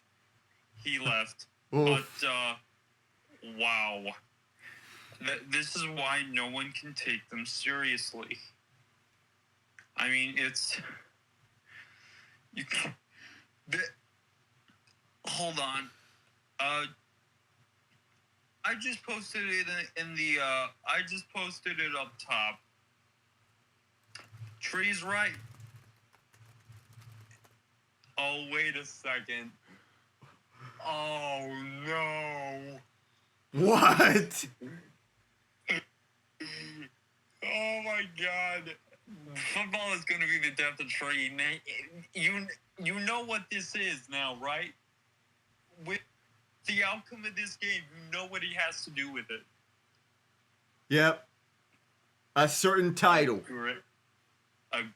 It will be another edition of the greatest game. Oh my God. How do you do this? I mean, how? Yet up by 15 points, and the run game, which has been so effective throughout this match, gets completely shut down in the later stages. Wait. They were... Oh my God. They were up by 15 with less than 5 minutes left in the game. And they allow Buffalo to score 16 unanswered points. Well, not even 5 minutes. They allowed 16 points in the final 4 minutes of the game. Oh my! As soon as we're done here, I'm going to find the Ravens. I'm going to find the Ravens spaces on here because there's going to be a crash out. Oh my God. Dude. That was gutsy from the Bills to pull it out, though. I mean, I know people gave Keon Coleman a lot of crap, but I had to say, give him time. Give him time. And safe to say, if he keeps this up, he could be wide receiver 1 in this everybody eats offense. Although Kalu Shakir may have something to say about it, it's up for grabs now between him and Coleman. But what a showing from Coleman. Yeah. All right, man. This has been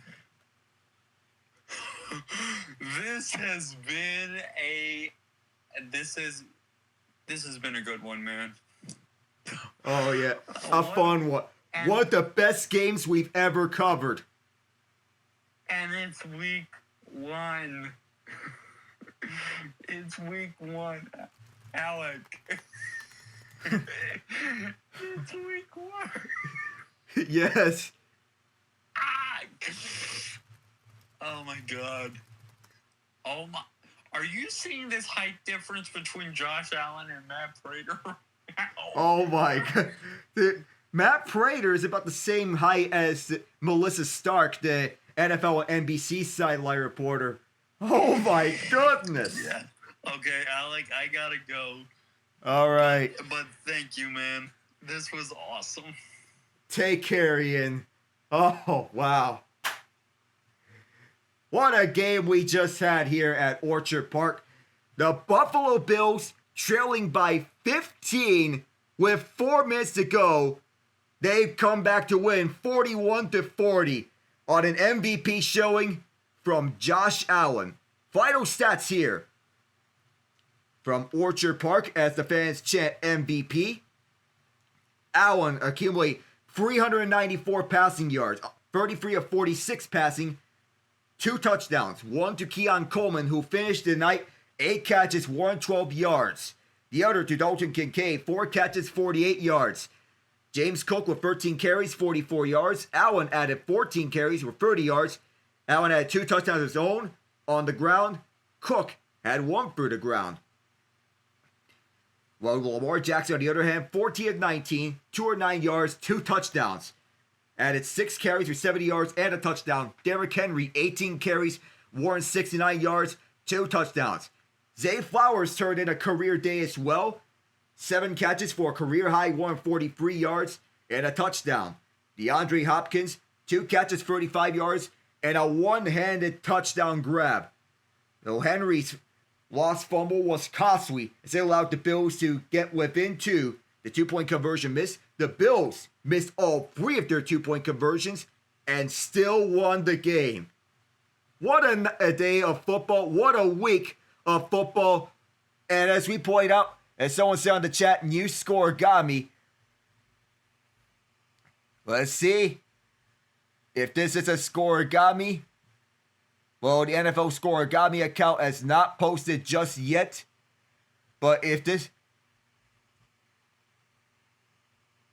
I believe we do have a scoregami. And the last point that we go up before we sign out. It is... And yes, it is a scoregami. The 1,092nd unique final score in NFL history. Bills win 41-40. A comeback scoregami and a happy night for everyone at Orchard Park, Buffalo, and the 716. I'm Alec Nava saying so long from Highmark Stadium. Take care, everyone, and good night.